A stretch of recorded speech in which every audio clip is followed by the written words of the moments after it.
Hello, Xbox Nation. Welcome to today's very special bonus episode of the Xbox Factor podcast. I am one of your hosts, Mr. Boomstick XL. And of course, we are here to celebrate Xbox. It is an amazing time to be a fan of the brand. It is a great time to be a gamer, more specifically. But if you are in the Xbox camp, and that is where you lay your head down every evening before you go to sleep, there is a lot to be excited about, folks. We are 20 days away from the launch of the Xbox Series X and Series S. And yes, I am buying both, and I cannot wait to have both new consoles in my home. And listen, as promised, I am going to be doing a bonus episode each and every week on Tuesday until the launch. And if this winds up being something that the community wants, it might be something that potentially will become permanent if I can find a cast of characters to, of course, join me each and every Tuesday. Because, listen, there's a lot to talk about. Xbox continues to blow up the scene. They're making moves, and we know that we have some big announcements coming in the next couple of weeks outside of the launch. But let's get into, of course, the panel introduction so I can break down these amazing topics that I have written for everyone to enjoy. And we're going to start with the cog that continues to keep this show moving. And of course, I'm talking about my other co-host, Zemi Games, who actually just declared his love for Indian cooking. So maybe that's something you can bring to your chef channel. I've tried making like a curry and some other things, and I'm gonna tell you right now, I either don't know what I'm doing or it's really really hard, and I'm thinking I just don't know what I'm doing, but I absolutely do just love some good Indian food, man. And this week, Treyarch was able to rekindle all of my love and feelings back whenever I was like 13 years old of Call of Duty. I absolutely destroyed that beta this weekend, and I loved every single second of it. And I was actually going to hold off on Call of Duty because I was really only excited about the campaign. Walking into the big, office with Reagan and having him tell me, all the Russians I had to kill or something. I don't know. I was really only excited about the campaign, but once I played the multiplayer, I fell in love. So that just added, an extra $70 that I'm gonna have to pay out this holiday to be able to get that game too. But man, I'm super, super excited to be on, this bonus episode of the Xbox Factor podcast, and I cannot wait to jump into these amazing topics. Boom. Well, thank you so much for being here, brother. Definitely appreciate you being a part of this program and every Xbox Factor podcast, for that matter. We're going to go next with our very good friend from all the way across the pond. You know him as the Elusive Gamer, but some even suggest that he is sarcastic. And I would say no. I think that Jamie is quite a chipper chap, if you will. But he's also one of the biggest fans of the Mass Effect series, still waiting on the sideline for him to be tagged in to play the HD collection that still has not been announced by EA, and I don't know how long that's going to be. But hey, Jamie, thank you so much for being here, brother. Really appreciate you joining today's show. Hey man, happy to be here. And other than the whole Mass Effect thing, I could talk Xbox all day, and that's what I'm here for. Well, listen, we have a lot to talk about. As a matter of fact, we got a breaking news story that a couple of people on the panel brought to my attention, and I think that it's so important that it literally cannot wait until Thursday's regular episode. And we're going to be talking about one of those people right now. First of all, actually, we'll go with our other very good friend from across the pond, the Indie Gamer. Now, this is a gentleman over here that has not only an incredible YouTube channel, but he is the sole representative of everything indie, and he does it in a proper manner. Indy, welcome to today's program. Thank you very much, Boom. Always an honor and pleasure coming on your show. Thank you so much for the invite. The hype train is fully fueled and running at the moment. The excitement is high, and it's a pleasure to be a part of it, to carry on this party. So thank you very much for the invite, my friend, and I'm looking forward to the show.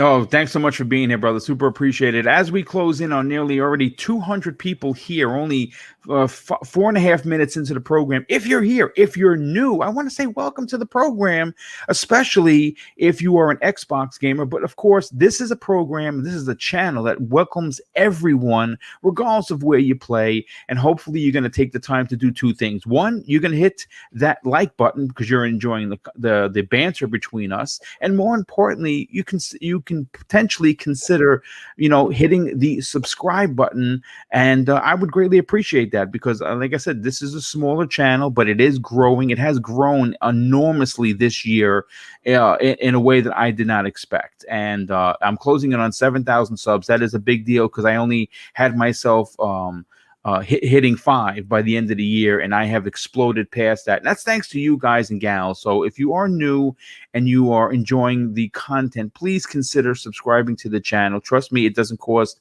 anything if you want to just sub it. But let's continue the introductions. We're going to go next with a very good friend of the show, someone that has, I think, exploded on the scene and has tremendous value in his opinions. And we're going to be talking about Shandi. Shandi, you have an amazing YouTube channel, but you're also very active in the community, and I think that you have made your mark. Please tell everyone about it, and more importantly, thank you so much for being here. Yeah, thanks for having me, Boom. Yeah, so I got a YouTube channel called Shandi Gam Entertainment. I've been really finding my stride lately. Because of that, though, I've been neglecting actual game playing. Yeah, yes, it does happen. Yeah. So like this past week, I've released 4 new videos. Just released one yesterday. Working on or planning on working on one after today's show. But I just have so much fun doing it. And I actually had a comment today from somebody who was just great job doing your video. And when I get comments like that, I'm sure everybody else on the panel feels, it really motivates you to continue to do more. Oh, absolutely. Yeah. And just the guy, he was great video. I'm interested in doing it myself. How do you do it? And all I did was just tell him, how I do it, encouraged him to just try it because I felt super nervous the first time I did it. It wasn't really until I came onto your show and I started doing a couple podcasts, I started getting more comfortable. I just, really just encouraged him to just go out there and try it. So if any of you guys are interested, just try it out. It's crazy how easy it is to get accepted by this community.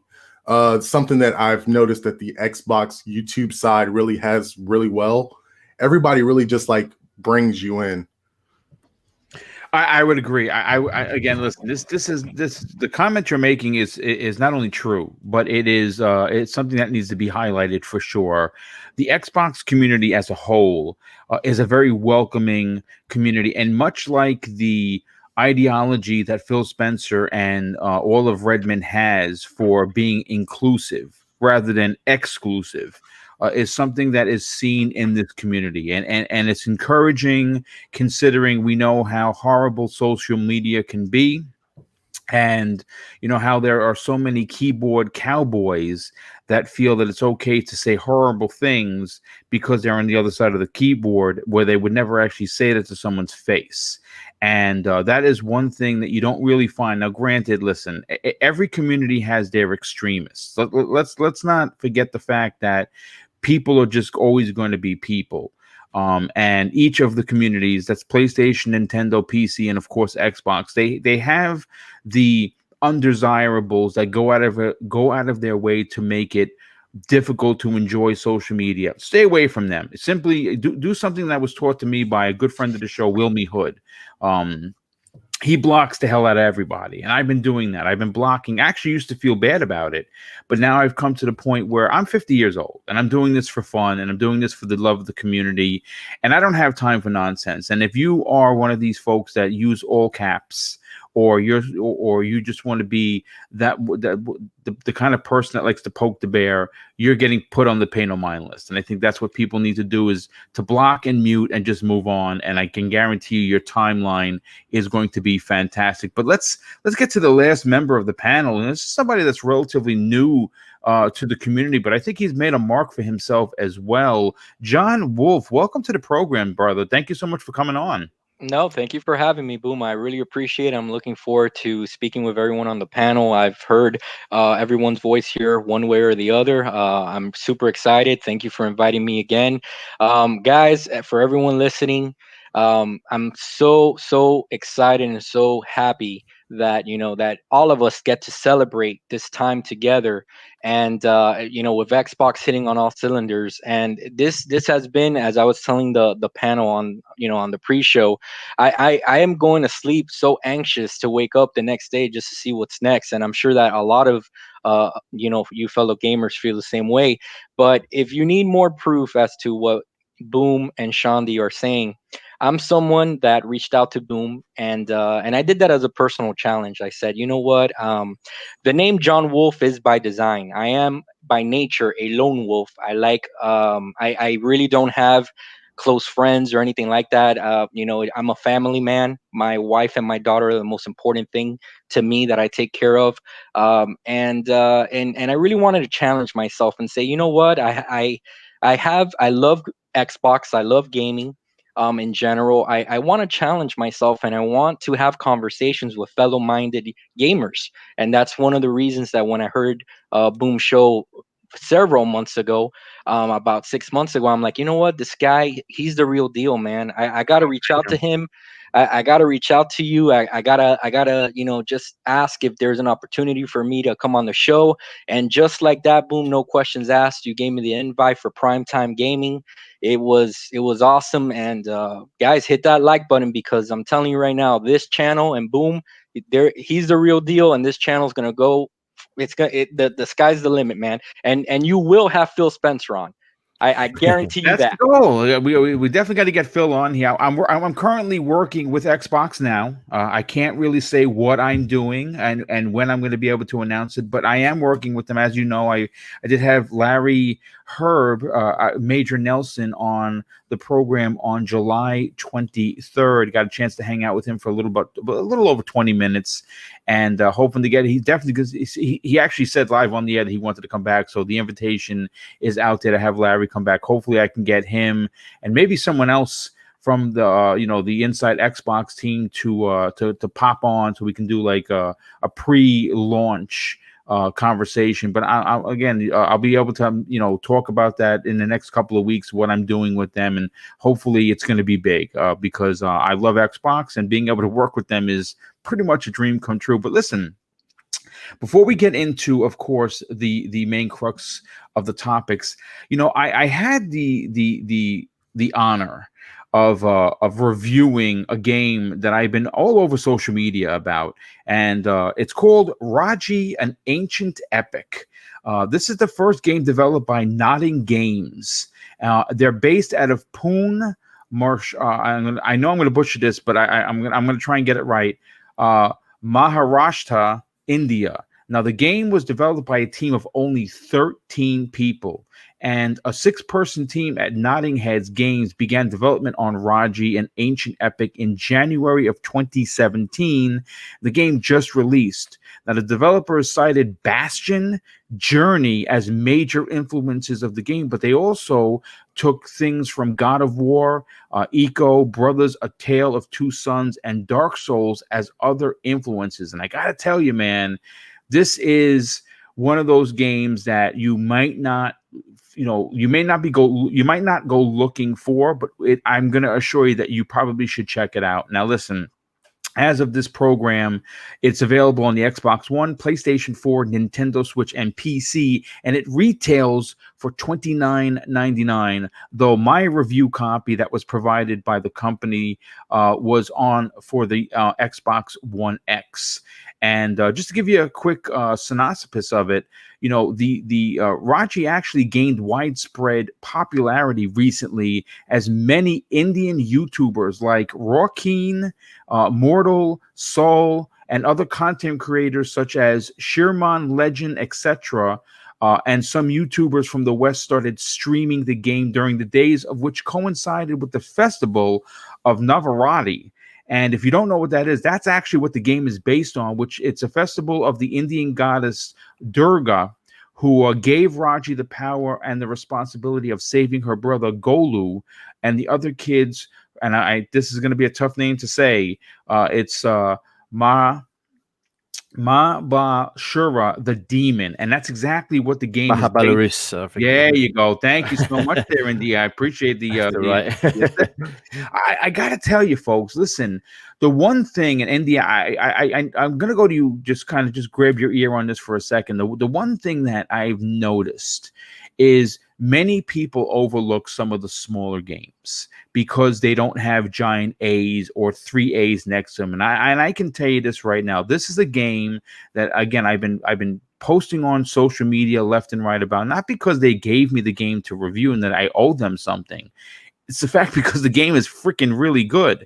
And I'm going to tell you this, as of this show, it's probably going to wind up as my indie game of the year. And that's really saying a lot. And one of the things that I absolutely loved about this game was the attention to detail. Yeah. On the Indian statues and paintings that lend themselves to a heavy dose of culture, but more importantly, some of the most important religion aspects of Indian religion. And what is great is that their religion is not shoved up your nose. You understand? Not asking you to pray with them. They're telling a story that involves a lot of their very, very high, related religion. And it is done in a way that is so interesting, and you learn so much. I mean, there's obviously, different aspects of the game where you can, learn about the history, and all you have to do is press the X button to learn, and they'll tell you a story, but it incorporates their religion with the game. It's absolutely amazing. And again, obviously, it may not be for everybody, but I would suggest you, if you doubt my word, which I don't know why you would, because I never sell you anything than the truth, is you should definitely go to YouTube and watch the reveal trailer and make up your own mind. And for me personally, I'm gonna give it a very strong 9.5 out of 10. And the reason why it's not a perfect 10 is because there's two little small hiccups that bothered me. The combat, it's a very heavy combat hack and slash kind of a game, and there's multiple weapons that are assigned to your directional control on the controller. And the issue that I had, the one very small issue, and I think it could be patched, is that considering that you can switch weapons on the fly, it doesn't switch quick enough. Like, you literally would have to stop moving in order to switch it. And I think that could be fixed with a patch. That is my only small complaint. And the other little thing is that there's no level select. Like, I'm almost done with all of the achievements. What those achievos? Yeah, absolutely, the achievos for sure. I'm missing one.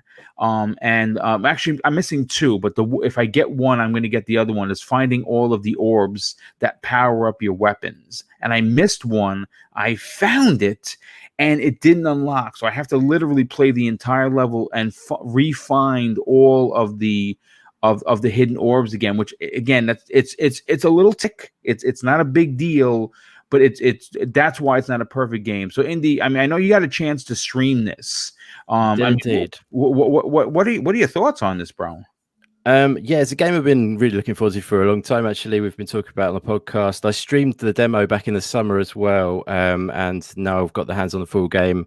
I've done a couple of streams, and I've really loved it. I think you've loved it even more than me, which is great to hear, my friend. I just want to say before I give a little opinion on this, if you don't mind, I really respect you, Boom, because you could easily be just playing all the AAA games, and I do notice that you play quite a few indies. I'll give you some high respect for that, my friend. It's not just, you're not just been given a code and you're playing it. It's I've noticed a lot of indies in your Twitter feed and stuff like that, and I really do respect you for that, my friend. as a person in the community everyone looks towards as well, it means a lot to me to see someone like you showing off those indie games. So big respect, my friend. But anyways, I've been loving the game.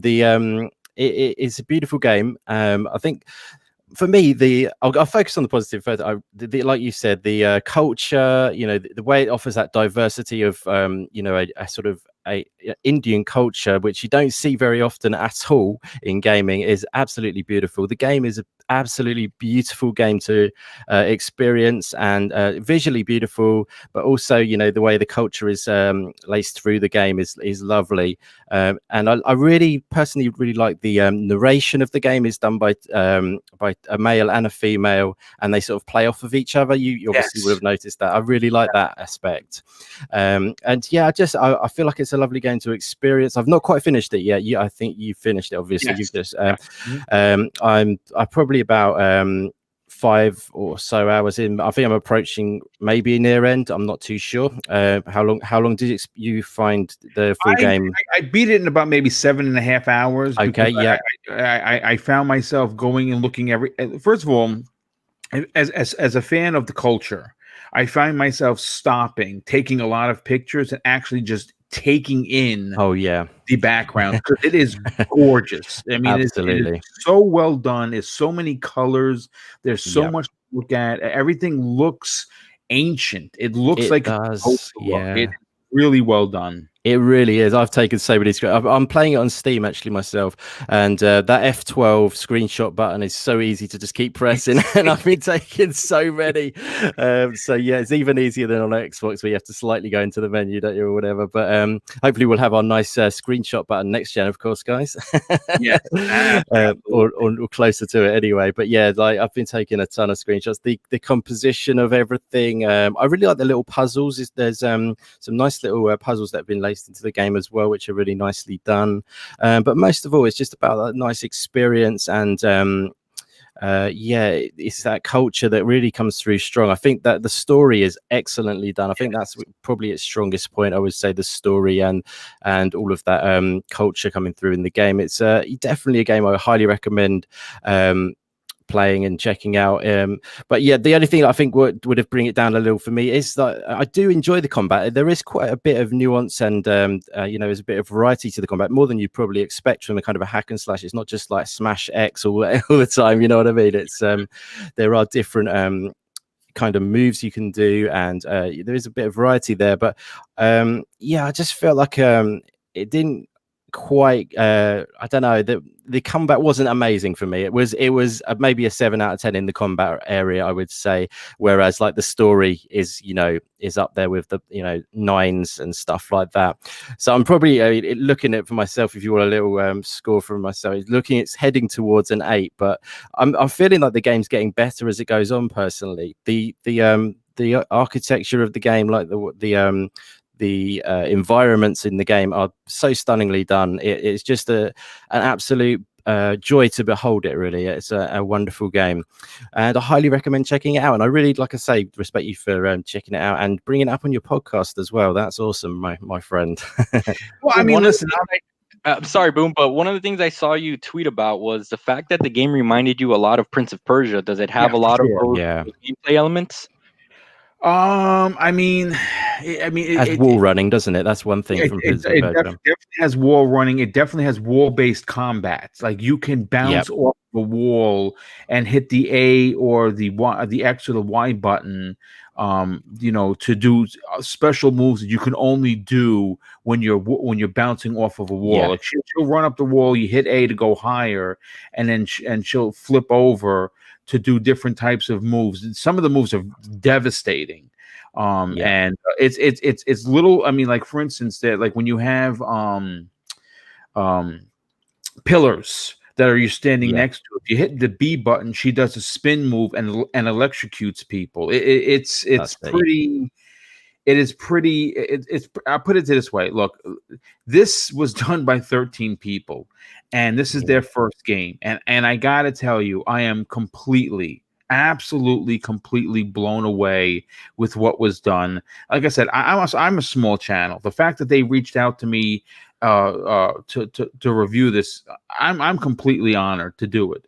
And again, I'm not blowing up their spot because they gave me the code. I've gotten a ton of codes, but this game deserves the highlight. It's done, and even when it ends, it heavily suggests that there could potentially be a sequel, which is pretty dope because I could definitely go for a Raji too, absolutely for sure. But look, I just want to say this: if you trust me as a podcaster, you should probably trust me as a gamer. And I definitely highly recommend you check out Raji. It is definitely worth your time. And I know some people may be scared off by the price. Oh, it's $30, but it's an indie game. But it's an indie game that's done in a way that it deserves that price. And if maybe you don't want to spend it now. I hear you. Money is tight. We got new consoles coming out, but it's certainly a game that maybe towards the end of the year, if you catch it on sale, I think it's worth the full price. I'm going to be honest with you. It's a game like you, Indy, I got a chance to play during the E3 at home, and I was immediately hooked. I didn't even know that the game was coming out until they sent me, hey, listen, would you like to review it? I'm like, holy shit, of course I'd like to review it. I freaking love this game.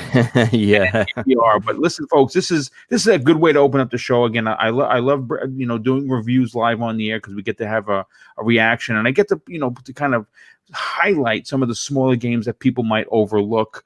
What I do want to do is I want to bring up a particular something that broke that John Wolf brought to my attention. I think everyone must have seen this already, but Xbox tweeted something like they've been doing recently to keep the party train moving. And we found out this morning that Halo the Master Chief Collection is getting a massive update and launching obviously on November 17th, which is, of course, it's a couple of days removed from the launch of the actual Series X and S. But my God, what's coming to this collection is pretty epic. And folks, listen, I get it. We're all upset. We're all disappointed that that Halo Infinite is not going to be there. But this is what they're saying about Halo, the Master Chief Collection, which is going to arrive in Xbox Game Pass on November 17th with all of these bonus additions. It's going to be fully optimized for the Series X and S, which is dope. But this is where it gets good, folks. 120 FPS both in campaign and multiplayer. What? Like, this is going to literally be a new game. And listen, it's Halo. It's probably the premier Halo that has every bell and whistle you could possibly want. And I don't know about you guys and gals. I could run through the entire Halo Master Chief Collection again and enjoy just as much as I did the first time because I love Halo. And wow, 120 frames per second. We have split screen improvements and up to 4K for split screen on the Series X, which is pretty incredible. And of course, last but not least, available for free to existing owners of the game, and of course, who have Xbox Game Pass. And it arrives on November 17th. So, I'll start with you, Zemi. Again, not the biggest topic of the show for sure, because we have a massive Halo topic. Mm-hmm. But this is pretty epic, considering that we're not getting the Master Chief that we wanted. This is a pretty close second, and 120 frames per second for the campaign is dope. What do you think? Yeah, no, I absolutely agree. More frames makes me happy. It puts a big smile on my face. I really have a preference to frames above resolution, but whenever you can have both, I mean, that's even better. But whenever we finally get that amazing news that Halo Infinite is going to come out on so-and-so date, I am definitely going to hop back into the Master Chief collection, and I'm going to play Halo, right? I may only be playing multiplayer. I may jump into a bunch of the single player games and just revisit those to kind of freshen up on the Halo lore, in the games. But I will undoubtedly 100% jump back into Halo at that time. And knowing that it's going to play better, it's going to feel better, it's going to be a lot more smoother with all those extra frames, just makes me want to hop into Halo even more. So yeah, I'm definitely very, very excited. The Master Chief Collection isn't a game that I play all the time now. However, every now and then I do enjoy hopping into a Halo game and just, going into a multiplayer match and playing some Slayer. But I think where this is going to be most useful and probably very, very, beneficial to a lot of people is, once we have that release date for Halo Infinite, I feel that a lot of people are going to bounce over to the Master Chief Collection just out of anticipation, just wanting to get some of that Halo flavor before, Infinite comes out. And I think that that's when a lot of people are going to notice how much it has improved with all of those extra frames. Yeah, definitely, no doubt about that. And I mean, listen, look, again, without sounding like a broken record, we understand that a lot of people are upset, and for good reason. I think Microsoft is upset because if you look at all their marketing, they anticipated the Master Chief releasing with Halo Infinite because it would have been great. But I got to be honest with you, to get the Master Chief Collection running at 120 frames per second, man, that, again, you're going to be getting a lot of new people coming back to Xbox, potentially coming to Xbox for the first time. Maybe they've been PlayStation gamers their whole life. Maybe they've overlooked the Master Chief. Maybe some younger players are going to be getting their hands on a Series S rather than an X. Wow, talk about a good time to jump into the Halo Master Chief Collection that has every game you could possibly want and run at 120 frames per second. Wow. Right? So, John Wolf, I want to go to you next on this, brother. You had brought this to my attention in our DM. How excited are you to be able to play any of these very, very classic and impactful Halo games in a new resolution, unlike anything you've ever played before? Yeah, I'm stoked. Boom. I already blocked off November 17th for sure. I'm going to be trying out all the different Halos, the full day. One of the things that I'll say is that this is a very strategic move by Microsoft, in my opinion, because they, in realizing that, that Halo Infinite they had to delay it just because they had to, it was the right thing to do. They also understood that Halo is their flagship title. And I'm really, really happy that they dedicated some resources to updating the Master Chief Collection and making it one of the premier titles on the Series X, because that's what it deserves to be.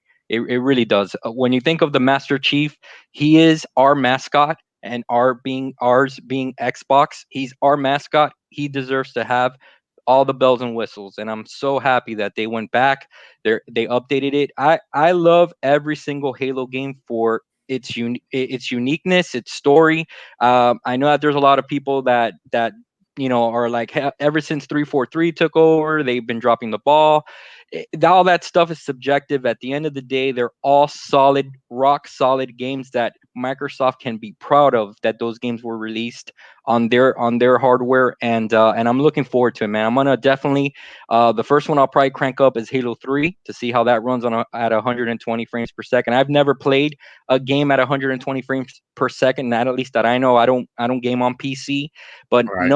knowing that that this hardware, the Series X, this is going to become the norm. And we're going to start seeing more and more titles take advantage of 120 frames per second is something I'm super excited about. And Halo, man, just that's all you got to say, Halo.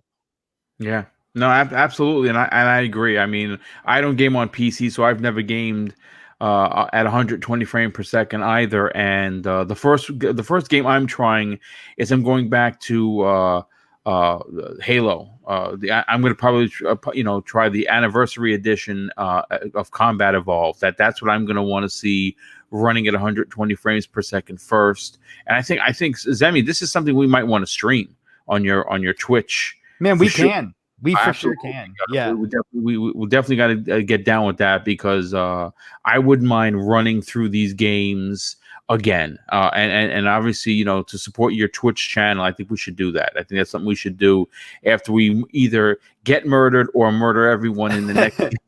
Well, it might be a few months away, because see, this is the tricky part about this. These new this new feature, the frames being unlocked, to 120. It's coming out on the 17th, but man, it is just like surrounded by Assassin's Creed Valhalla and Call of Duty and Cyberpunk, right? So yeah. it may be a month or two until I'm willing to hop into some Halo, but we for sure can do it, man.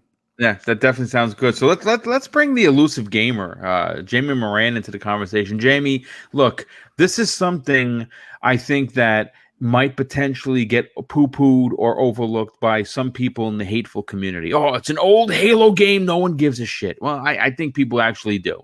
And when you look at, and again, see this little tick is where I have to once again tip my cap to the people at Redmond, the folks that are able to make this happen, the Jason Ronalds of Microsoft, because as of this date, we have no idea what Sony games are going to be advanced through the hardware, right? We literally have no idea. But now we have we have an idea here for Halo, and it's just the beginning. We're starting to see that a lot of the older games that people, don't play, but they apparently do on Xbox, are going to be getting upgrades, and not just subtle upgrades that are double of the frame rate. How excited are you to play some of Halo's most classic games in 120 frames per second? So, I've always thought the whole old games thing is, it kind of makes me cringe because I play backwards compatible games all the time. I like the fact that Microsoft, they've cared about their legacy. They update old games, quote unquote old games. They take care of these things. We have 360 games that can run at 4K, and then next generation they're going to be running it with HDR and potentially 60 frames and up to 120 frames. And with the Halo stuff, I saw this coming. They did the same thing with the One X. They announced a bunch of first-party titles that would be enhanced. So I expected this. But I don't have a 120 frames per second capable display. But there's a lot of people that will be buying new monitors and TVs for these new consoles and stuff. And the thing I'm most interested in is the field of view slider. That's going to be like new for Halo on console. And for me, that's a big thing because I sometimes feel like some shooters are a bit too, narrow when you're playing. But yeah, I love the fact that Microsoft does these upgrades for free because, think about it. Like, Microsoft could have easily have charged people for this and called it a remaster, but they didn't. Right. And for me, people with Game Pass going into a new generation, you're going to be able to buy the console day one with your Game Pass subscription, and you're going to get these upgrades for free. And that's saving people money, and that's saving me money because would I buy the Halo collection again? Probably. Yeah, but we all would. The fact that we're getting it for free is just a huge bonus at the end of the day. And 120 frames. Like, I've played first-person shooters at 120 frames at my mate's house who games on PC, and it is weird. It is blistering fast. It takes some getting used to, but the fact that they have an Xbox Series S that's going to be doing this as well, that's huge. And, more people are going to be gaming at that, refresh rate going next generation. And yeah,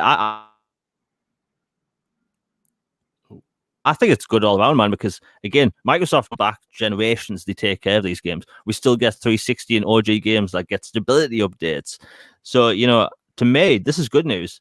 And that means we're probably going to see more first-party games announced up until launch because, Microsoft, they tend to, with this whole, Xbox Series launch, they're coming out with news bits almost every single day. Yeah, that's the entertainment part. That's the thing. John had said it in his opening. You turn away from Twitter for a second and you feel like you missed something. I mean, they promised that for the next 4 weeks, we were going to be getting a lot of information. I didn't realize that. Again, depending on who you ask, maybe this isn't a big deal for you. I mean, think about it. Monday was what did we get? Rainbow Six Siege coming to Xbox Game Pass. Well, there's 55 million players in that game, right? That's a big deal for Xbox Game Pass. Now you get this information where on the 17th, you're getting the Halo Master Chief Collection to run at 120 frames per second.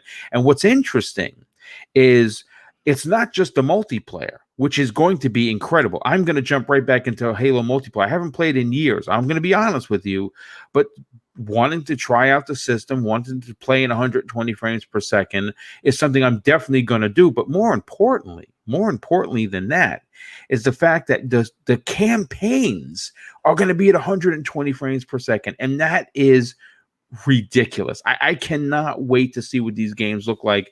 Let me go to Shandi. Shandi, obviously, if you are a Halo fan, right? If you are a Halo fan, this is exciting news. And it's exciting news because Jimmy just said it. If this was Sony, they would be charging you for this upgrade because they could know that they could make money. Whereas Microsoft is not charging you. It's getting the upgrade for free if you own the game. And if you have Xbox Game Pass, it's in there as well. This is a big deal, maybe even a bigger deal than most people are going to talk about. What are your thoughts on this? From here on out, I'm not even going to call Microsoft Pro Consumer. I'm just going to call them what they call their new model. They are a player-centric model. That's a great point. Which means everything they do is centered around your interest. So Halo is a legacy brand, right? I mean, people are still playing Halo 3, Halo Combat Evolved. Like it'll never stop. And the fact that they keep going back and saying, hey, we're going to keep updating you to play it the way that you see it in your head. So like, cause you know, like sometimes you would go back and play it, you would think about an old game you loved and you always like shift the way you see it. Now it's getting to the point that the way you see it in your head, you go back and play like, damn, it actually looks better than what I thought. Like True. They are doing like, it's such a, it makes sense with the way they're doing it because the idea is if you give your consumer everything they want, why would they ever leave you? They start to just give you money out of like appreciation. So you'll just start seeing people, you might even start seeing people not only have Game Pass, but they're still going to be like, I want to buy the game too because I want to keep supporting you guys as much as I possibly can. Yeah. And this is also like, just like Zimmy said, this is very strategic because they know that it's a letdown, the fact that Infinite's not coming. So the next best thing is to make it so that you can go back and play the old Halos as you prepare for Infinite in a new, like, upgraded level. It's like astounding. I still don't see why PlayStation hasn't caught on to this, other than the fact that maybe the player-centric model just isn't sustainable for them as far as it is for Microsoft, due to the fact that Microsoft does have, you know, surplus funds in that type of situation where they can, because this style, you have to give a lot up front before you receive it on the back end. So maybe they just don't have the ability to do this style. But next gen, I mean, look out. Microsoft I see them taking this generation. It may not be with console sales overall, but it's going to be with money sales. They are going to make the most money out of everyone. Because even this generation, even though they've been losing so bad, every time they would do their quarter, they were like, yeah, we made more and more than we did on Xbox 360. And nobody can seem to understand that because they're like, what your consoles haven't sold. Yeah, but their services have. Yeah. People are still on live. People are still getting Game Pass. Like Game Pass, I see it being around 20 to 25 million by the end of the year. That's insane, man. Yeah, I mean, I've talked about this before. I think that they're well, not that I think. I know that they're closer to 20. They just haven't announced it yet. I think that's coming. Don't be surprised at the end of the year at maybe XO if it does happen on the 9th, like it was rumored that they announced. Yeah, we're at 20, because I just think that the overall value proposition of what Microsoft is doing, there's nobody in the entire gaming industry offering this kind of value. I mean, I know you can look and say, well, you know, Ubisoft has a streaming service. Has a service where you can, you know, pay X amount of dollars and you get the games, and that's a great deal, no doubt about it. Same thing for EA, which they have that on PC. In Stadia.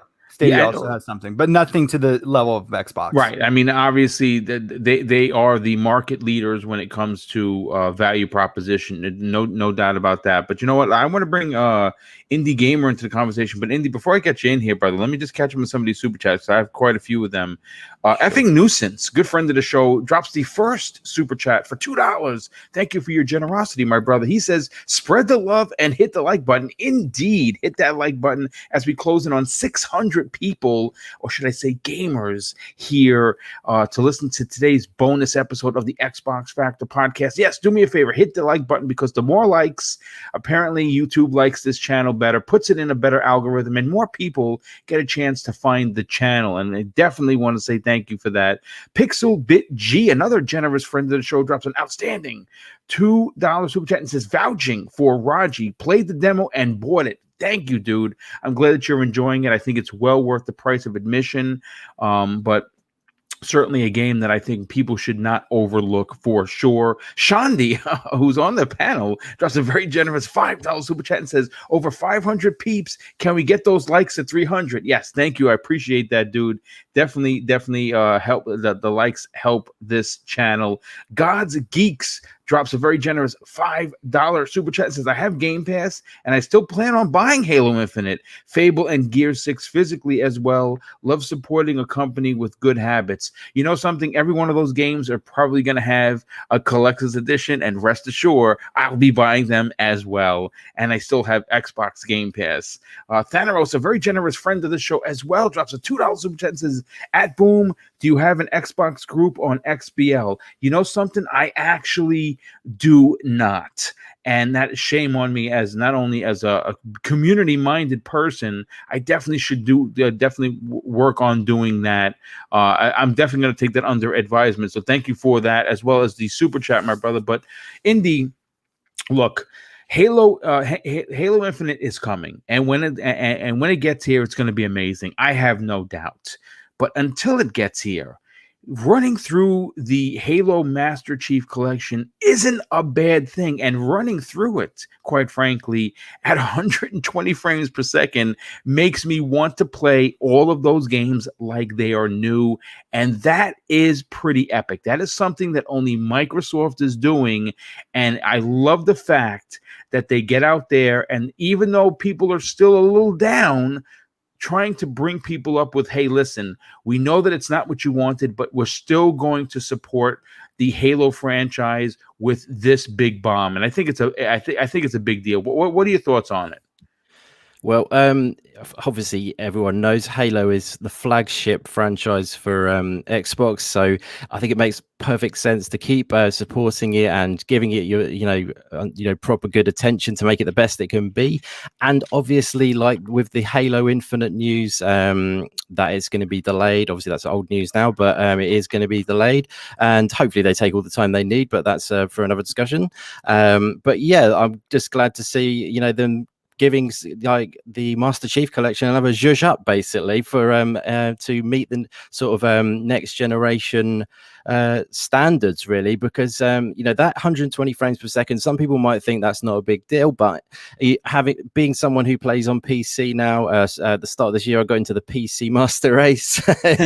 Obviously, yeah, so that's jokes, guys, obviously, but it is a master race at the end of the day. No, I'm only joking. No, PC is awesome. I love it, and my monitor runs up to 144 hertz, so I'm able to go up to the 144 frames per second. So the frames do definitely make a big difference. So if you might be thinking, oh, that's not going to be a big deal, but actually it is a big deal, and especially for games like Halo and Doom Eternal, really fast-paced games like that, it make a heck of a big deal. And I didn't know about the field of view that Jamie mentioned as well. That's kind of a big deal to having a shooter as well, because when I played the Doom 2016, I had to tweak that field of view quite a bit to make sure I could actually play the game, because it was giving me motion sickness because it was too zoomed in, essentially. So I had to pull it out a bit, and I was able to then get on with a bit of Doom Eternal, because maybe I do get sick on boats and stuff. I don't know if that's related, but but yeah, those little additions are actually helpful. But for me, playing Halo at the start of this kind of gen, when the Halo Master Chief Collection came around, I was all over going through all the Halos again, reliving those glory days, and it was awesome. And it gives another chance to sort of think, why don't we just do that again? You know what I mean? Time to relive the glory days once more. And this time we're going to have it, at 120 frames per second. Obviously, this is an obvious statement, but you're going to need your TV to be the match for that. So just obviously take that into consideration. If you go into next gen, I'm sure you'll know you need your TV to have the 120 frames per second capabilities, but monitors are an option as well, guys. So like my monitor is 1440p 144 hertz, and I get some great results out of that. Depending on whether you need the 4K and all that, that's all another issue. But yeah, I'm just super excited to be seeing them really like looking after their baby. I'm pleased they delayed Halo Infinite, and this is now going to come in and allow people to enjoy that Halo action again until Infinite arrives, like on the glory train. Yeah, I mean, listen, again, I cannot wait to do it, because I went out and I upgraded my TV last December. I got the Samsung QLED, and again, I know it's not an OLED like I think it's the CX9 that everyone is buying now. And I saw that TV, and my God, that TV is amazing. I can't justify upgrading yet. It's something I'll upgrade in a couple of years, because I have a 240 refresh rate on this TV. Ooh, nice. Yeah, I got the 2.1 HDMI. It's got all the bells and whistles I could possibly need, dude. That is sweet. That is sweet, my friend. I cannot wait. And I mean, I'm giddy, and we're still 20 days away. But Halo Infinite is a game that my brother Neo Mental, I'm not even sure is in the chat. When we obviously, when we played Halo 1, it was a single player game. It was multiplayer on PC, but we didn't play on PC. We played on the Xbox. And the years of fun that we had with Halo 2. I mean, we had gotten a crew together where we used to train. And I really mean that, folks. Like, we would literally go in a private match and just train using the weapons, and we were a formidable team. It was pretty, my God, I'm getting goosebumps just thinking about how much fun my brother Neo Mental and I had. It is pretty cool. Hey, listen, we had a Kirby Louise who's been on this program numerous times, drops a very generous and outrageous $10 super chat, says, if you're interested in 120 hertz TV, then make sure you check the ratings page for it. The TV manufacturers try to push the ULMB rate as the refresh rate. PS Boom, it said Kirby 0 Louise. Oh, okay, yeah, that's why I forgot the 0. Well, thank you, brother. Super appreciate that. And sorry that I forgot the 0. But listen, let's move on to one of the main topics of the show, and we're going to get to the Halo 1 towards the back end, because it is a big, beefy one. I think a lot of people are going to have some serious opinions on it. I certainly do. But let's get to the next topic. And, with the Xbox Game Studios now at 23 first-party teams, first-party studios with 35-plus teams, there has been one particular, studio that has been pulling talent from every big developer in gaming. And of course, I'm talking about the Initiative, the quadruple A studio that is currently working on what is rumored to be a Perfect Dark game based in that universe. And as of this show, Zemi and I were actually talking about this the other day. I have confirmed that the Initiative collectively has a total of 57 active employees. And this comes way of their official LinkedIn page. Now, I actually thought that their team was way bigger. Apparently, that's not the case. But in a story that was brought to my attention by our great friends over at Seasoned Gaming, it appears more incredible talent has left Naughty Dog and has now joined the growing list of superstars at Microsoft's The Initiative. Now, the story you can find in the show notes below, and I added it just in case you want to read, just in case I don't cover something that's a part of the story. But though, according to that story, and which of course they have the LinkedIn information, which is verified directly from the gentleman that wrote the story, and you know him as Ainsley. He's one of the hosts of their podcast. Former senior Naughty Dog developer who worked on The Last of Us and was responsible for the shader technologies used in that game. has left Naughty Dog to work for the initiative, and that's a big deal. It's a big deal because it's not the first person to come over from Naughty Dog, and obviously, look, I can't say what's going on over there, but I definitely have two questions for the panel. First of all, after reading and writing about the talent that has left Sony to some of their biggest first party studios to work for the initiative, there's two questions that come to mind. And the first one is what the hell's going on at Naughty Dog that everyone is leaving? And that's one question I'd like to see if the panel could answer. But more importantly, the second part of the question is, what is going on at the initiative that it's attracting this much talent? And we're not talking about just low-level, artists. We're talking about some high production value positions being filled at the initiative by people that could logistically run their own teams, but yet they're going to the initiative to work collectively on this project. Whatever it is going to be a big deal. And we know that Drew Murray, who tweeted a couple of weeks ago, it's already in its playable state. How playable, I don't know, but his daughter was playing it, and he actually shared that, which was pretty dope of him. But Zemi, I know that the running joke when, of course, the Welsh gamer was a part of the Xbox Factor podcast, and eventually he will come back, folks.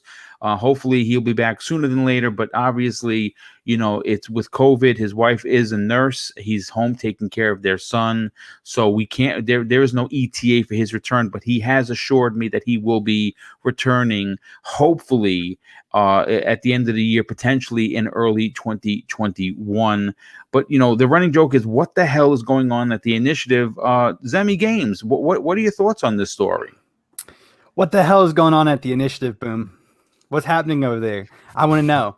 But I guess to answer the first question of what potentially could be happening at Naughty Dog to cause all of these developers to leave. I was actually talking to you, a few days ago about this, and Jason Schreier wrote an article, and it was talking about the situation at Naughty Dog, in March of this year before he left Kotaku. And, the article is really a deep dive into, the Naughty Dog culture and the working conditions there. And, he brings up several points that, and factors that he uncovered while interviewing several employees at Naughty Dog. And, of course, Jason Schreier is one of those people that, it's like, why would you believe anything that he said? And then, there's some people that believe everything that he says. But, I really, really kind of somewhat fell in love with this article. I might be a little bit biased. I actually wrote several essays on this, in other articles talking about the working conditions at several studios. But it's really, really packed with a lot of information, such as, the fact that so many senior people are leaving. They're having to recruit more and more younger talent. And this younger talent, can't, keep up with the work pace that these, older veteran developers can do. And that's causing the projects to be prolonged and just taking a lot more time. And then these older developers are having to work longer, which is leading to more of them leaving, which is leading to more younger talented coming in. It's just kind of like a circle of just a bad situation. And Jason Schreier in this article also mentions the lack of producers. He says in a direct quote, quoting someone that he interviewed and an unnamed source, that Naughty Dog, their culture is to not have producers, that they believe that everyone is individually a producer. And this is, a huge spark of creativity. But Jason Schreier also mentions in this article that because of this, something might get canceled from the game. And a developer, like an artist, is working on the thing that got canceled in the game, potentially 3 weeks, after it actually got canceled. But because there's not, a good production team with producers, that information doesn't get relayed to them. So then that 3 weeks of work that they worked on just, was for nothing. Right. And so, there's even more that go into the whole topic of Naughty Dog as, in this article. And I definitely suggest for everyone that's interested in it to definitely go and give this article a read, because it has a lot of information. But after reading that article, I'm really not shocked that that people would, potentially want to leave Naughty Dog. We've throughout the this year and some of the last year, we've heard a lot of bad news coming out of that developer. And I think, to jump back into the initiative, I think that is a big strategic move for Microsoft, creating the initiative in Santa Monica, where they did, because it's right there in the LA area. There's so many developers there. Of course, Naughty Dog is in Santa Monica with them, but some other developers, that are there of, really notable sizes, Infinity Ward and Treyarch, who both make Call of Duty, Blizzard Entertainment, DICE LA, who make Battlefield, and Insomniac Games, are all in there in that LA, area. There are also Sony Santa Monica is there as well. Yes, with God of War developers. No, absolutely. And that list that I just gave you is very, very cut down. There is a tremendous number of developers just in the Los Angeles area, not even counting, other major cities that are a little bit further away, like, San Francisco and so on and so forth. But, there is a lot of talent in Los Angeles, in the Los Angeles area, but there's even more talented just in all of California as a whole. If a developer wants to leave, where he works at, it's kind of, hard to say, hey, I'm going to leave the studio and then travel, halfway across the country to wherever to get another job, making video games. My wife's going to have to change her job. My kids are going to be pulled out of school and they're going to leave, their friends. All that different stuff comes up, right? So, having the initiative put in Santa Monica where there's all of this talent, and there are a lot of developers who are probably just not very happy with the current studio that they work at. To be able to bring in that massive level of talent into the studio is a huge asset to the initiative. And I think that is a very strategic move by Microsoft. I don't think that they're necessarily I'm not saying that the initiative was put there so that they could steal developers, but more or less, it was put there for those developers that want to leave the studio that they're at because they're just not happy to come over to that studio. And, from what we've heard of the initiative, people have been quoting it being a quadruple A game studio making, just absolutely, they're going to be making an absolutely amazing, breathtaking game. And all of this talent that they are pulling in, I think is definitely going to lead to that. Naughty Dog, for all of their problems with, working conditions and everything like that, they still make absolutely fantastic, looking games and playing games, right? And if the initiative can get, even half of that talent, we're all in for a very, very excellent game hitting Game Pass whenever they're done developing it.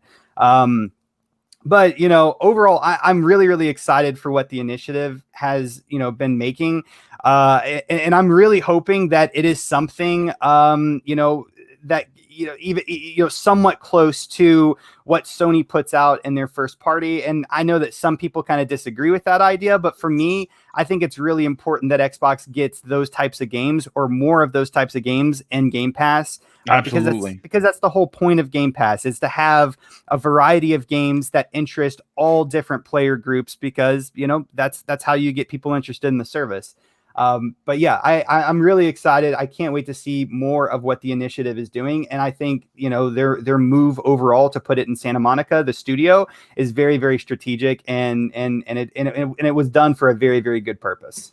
Yeah, there's no doubt about it. And the talent that has come over has not just been from Naughty Dog. It has been from Sony Santa Monica. It has been from Rockstar.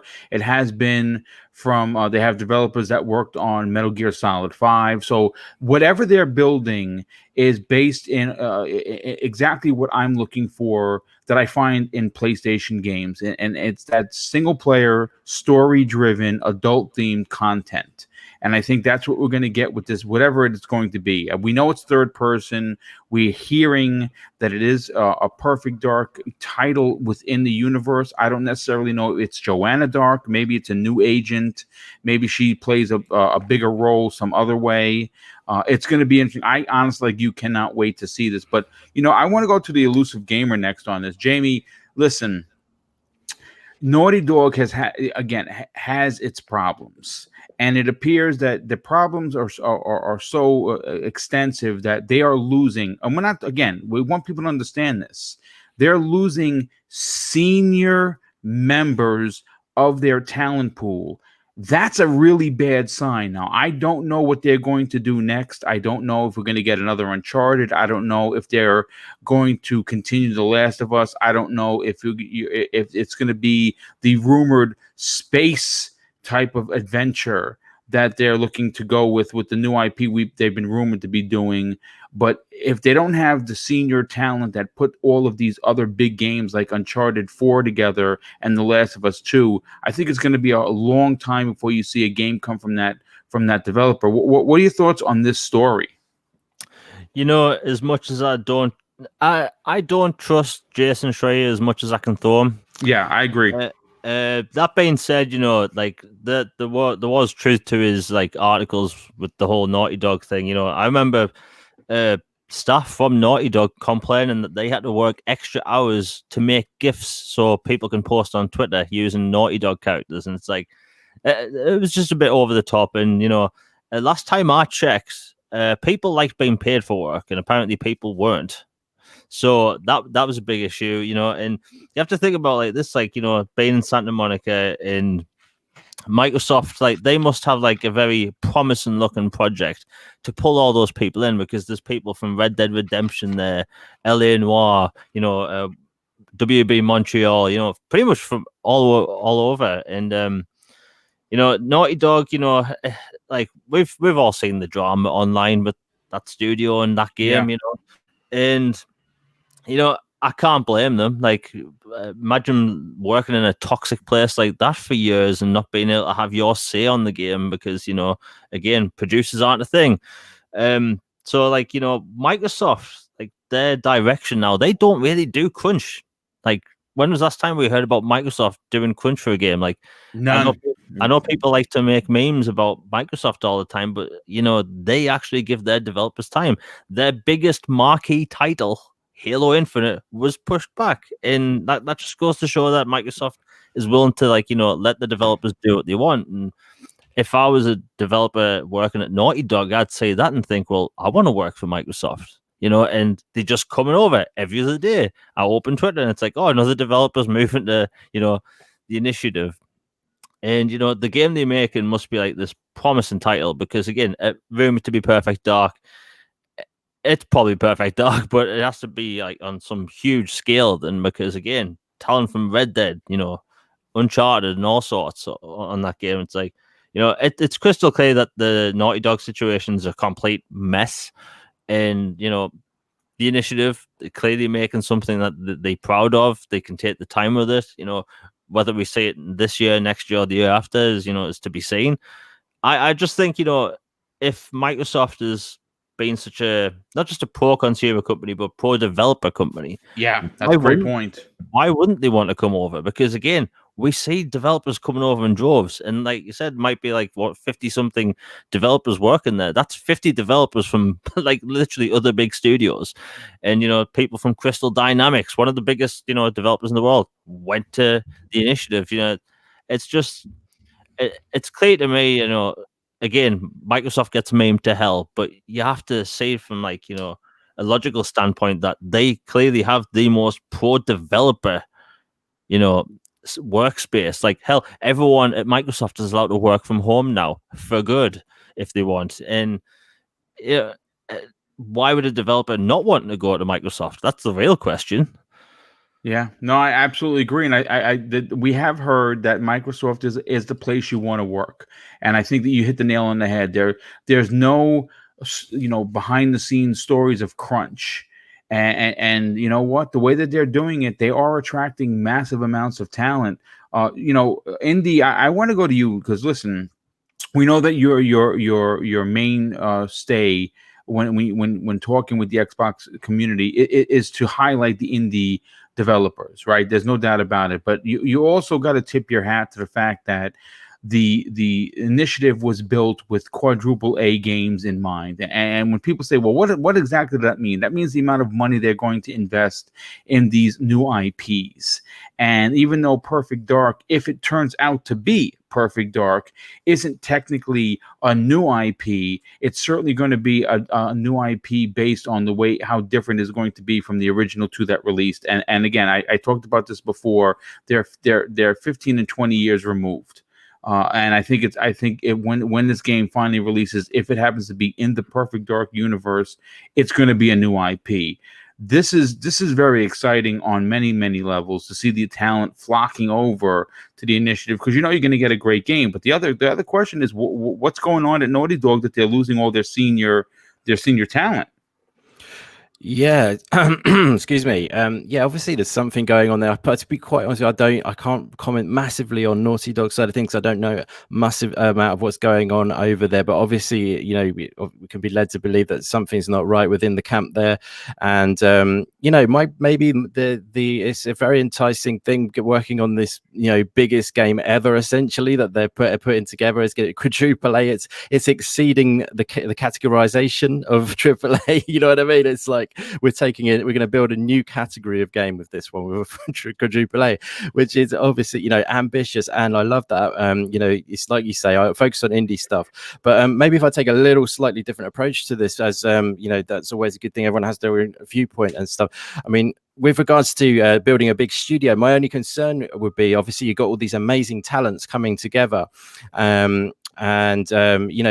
the only concern would be is they need a really good, strong leadership and direction, because you no matter how many creatives and top of their game come together, if they're all trying to pull in different directions, it can go wrong, if you see what I mean. You can have the best like animators, the best designers or whatever, all coming together, but if they haven't got that strong leadership and inspirational team that come together and as a cohesive unit, then that can go wrong. I'm sorry to put the negative slant on things, but that's just what I hope. Well, it's a part of the conversation. I mean, you're absolutely right.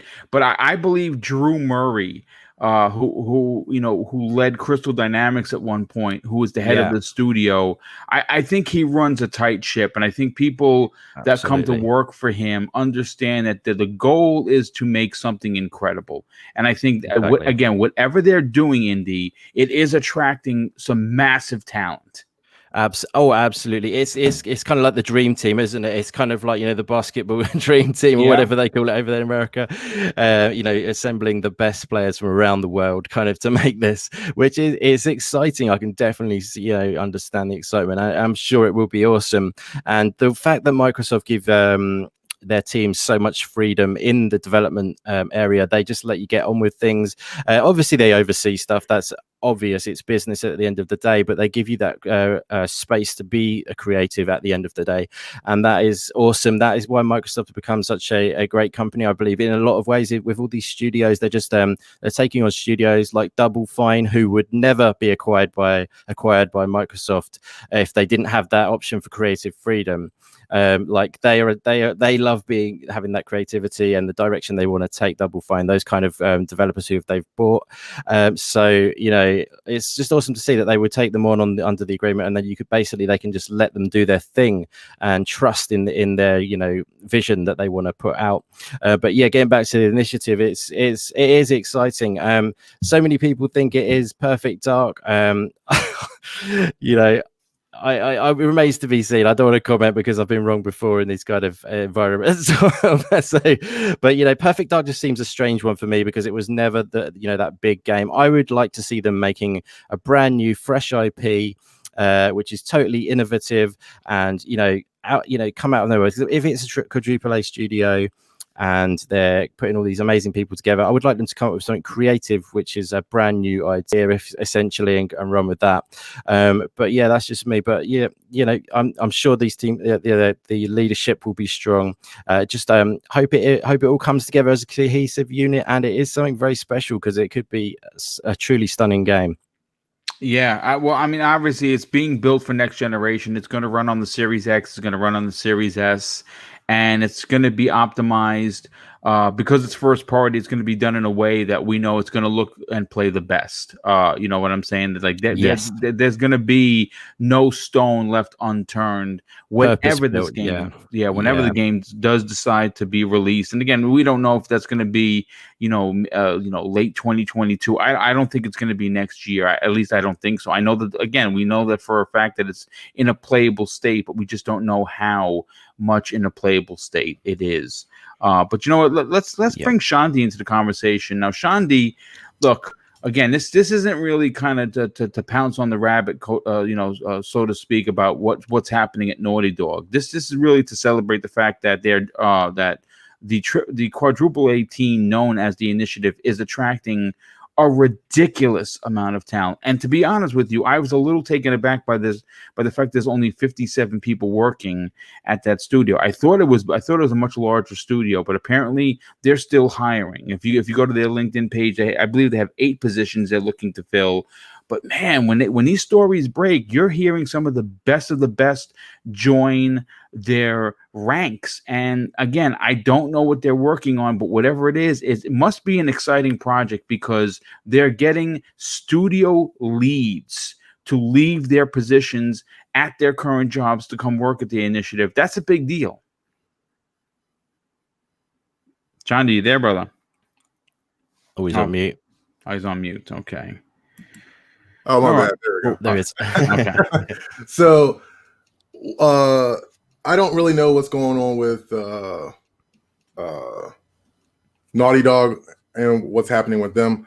But something I do know is that when you're creative, there's a couple things that you look for in a company, and money, as much as people love money, and you definitely want to get paid well for what you do. The biggest thing is the ability to express yourself creatively. You also tend to want to be able to have your ideas validated and heard. And you also want to be surrounded by people that are also at your level. So one thing I noticed that the Initiative did when it first was announced was they said that like you had to have like 10 to 15 years of experience in whatever you did. So what I'm getting from that is if I'm leading a place and let's say I'm at Naughty Dog and Zimmy was saying that they were getting, I guess, like a lot of like older senior members were leaving and a lot of new blood was coming. What you would want to do if you're in a senior position is you may want to help those who are younger and bring them up, but a lot of those guys, they're like, I don't feel like starting all over again, because even though you have your skill, you now have to get these other ones their skill up. And so when you see a company that says, hey, we don't want anybody unless they are senior level, you kind of go, wow, that's where I want to be, because what's going to end up happening is you're going to come up with your ideas, but you're going to hear their ideas, and that's going to then inspire you and come up with even better ideas. So the reason why they also seem to be keeping their group small is I feel like even though they're working on the one main game, which we all kind of feel like is Perfect Dark, I feel like they're doing like small hubs and they're just bouncing ideas around. Maybe. And I think what's going to end up happening is when we start seeing like, because the Initiative eventually is going to bloom, where you start seeing like it's going to turn into like a 500 to 1,000 employee team, and you're going to start seeing all those initial ideas that were worked out. Now they're going to start getting filtered down to the guys who can now program it and get it going. Because once they have like their streamline of like, these are the next 3 games we want to work on, now we can start hiring the actual employees who are going to be like, where I go, hey, I want you to work on this, this, this, and this. And then that's when you'll start seeing it like the company really blow up. I think Gallagher had alluded to that to begin with when he was talking about the size of the company, that they were kind of working in small hubs and they wanted to like bounce ideas between each other. Basically though, for any creative, this is like a dream job if you are in a senior management position. We all know, people used to joke about it all the time, that Microsoft is very lax. You know, you go over there, you drink your lattes, you work when you want. So we all heard it before. So I've yet to hear that Microsoft is very like strenuous as far as staying on your back. They want you to produce, obviously, but they give you your space to create. So it just makes sense that anybody in a senior level from these surrounding companies would want to move over to the Initiative. Another thing that, as far as Naughty Dog's concerned, you just had Uncharted kind of come to that like ending part of the series, even though they're thinking about branching it off with the girls. When you completed a project, you kind of and they're saying, hey, we want you to still make more Uncharted. Those people might be like, yeah, but I've already had my finality of it. I'm Right. done with it. I'm ready to do something else. But if you're told like, no, you're gonna go make some more Uncharted because it sells, you kind of walk away. Just the same situation we had with Halo, right? Bungie was done, and Microsoft at the time was like, no, you're gonna make more Halo. And they said, no, we're not. Or at least half the group did. So that's when we had that big split, because they felt like they had reached their finality. They were ready to move on to something else, which became Destiny, which became another great game. And you don't want to stunt creators' growth. If they're ready to move on, let them move on. I'm sure there's some people that still want to continue that project. And I just think that might also be factoring into what's happening.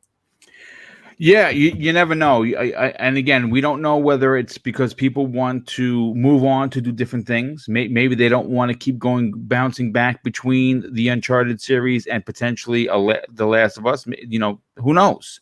But we do know that there's been some problems over there. So before we close out this topic, I'm going to get to John Wolf. Before I do, John, let me just catch up on two of the super chats. First of all, good friend of the show, Bounty Boom, is here. He drops a very generous $2 super chat and says, just got up. Good afternoon, Boom and panel. Well, good afternoon to you, my brother. Thank you for being here. And God's Geek drops another outstanding and very generous $5 super chat and says, gotta go, guys. Here's another $5 for the great show. Well, thank you for the super chat, brother. Super appreciate that. More importantly, thanks so much for hanging out. But John, when you hear that the talent that's coming over to the initiative is senior level positions, which means that they are literally leaving a position that they've been there for quite a while to work at the initiative. There are a couple of takeaways from it. One, where they're working must be toxic and must be a position. They must be in a position where they're just not comfortable working,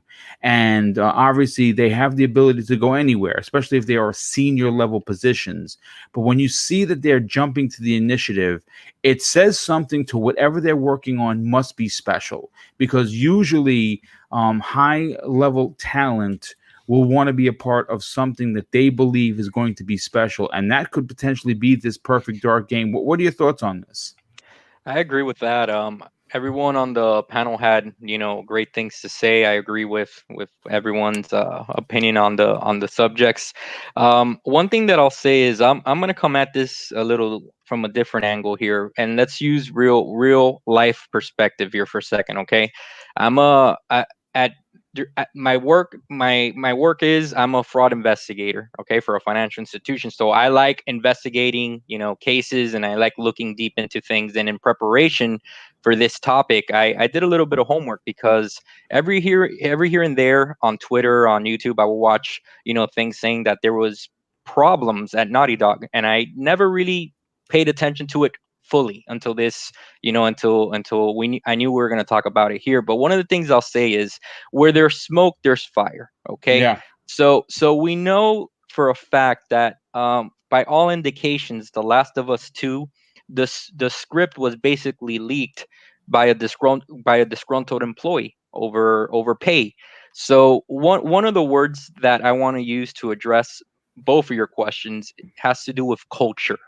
Okay, I've been part of employers that the culture is completely toxic, and no one, everyone's looking to get out as soon as they can. Everybody's working for theirs, and they're not really, working for the company per se. They're just, going through the motions. And we all have to remember something. We all love the gaming industry, and it's all rainbows and sunshine when these games come out. But the reality is that I'm sure that, just like the real world, these game developers, they must have toxic environments. Okay, and we see indications of that everywhere. By all accounts, as soon as Amy Henning left, that's when all of this just started filtering out. And I think it lends a hand, Zemi, what you were saying with Jason's article. the truth is probably somewhere in the middle. I'm sure that you have disgruntled employees that just wanted to say their side of the story and vent, and that's where all this stuff started coming from. But it does we do have to pay attention that the culture at Naughty Dog, there's a problem there, and credit to them, however, so that people understand we're not just completely shitting all over, Naughty Dog here. If you tell me that they've had this many problems and they have still been able to deliver the type of game that they have, Last of Us 2, Last of Us, all the Uncharted, awesome games, of the generation. So that's a credit to them that they were able to produce that with all this toxicity within their company. But there's definitely something going on there, because if people were happy and complacent and proud to work for the company, we wouldn't be seeing so many people leaving. That's a fact. Now, your question of the initiative, what can they possibly be working on? Again, I circle back to how I started: culture. Phil Spencer and Matt Booty have basically, I believe that when they were scoping the land field, okay, for what teams they were going to buy, one of the things that I think that they made it very clear to them was, listen, we want to power your dreams. I know that it's a marketing tag. I know that they're using that for everything, but I honestly believe it's the truth.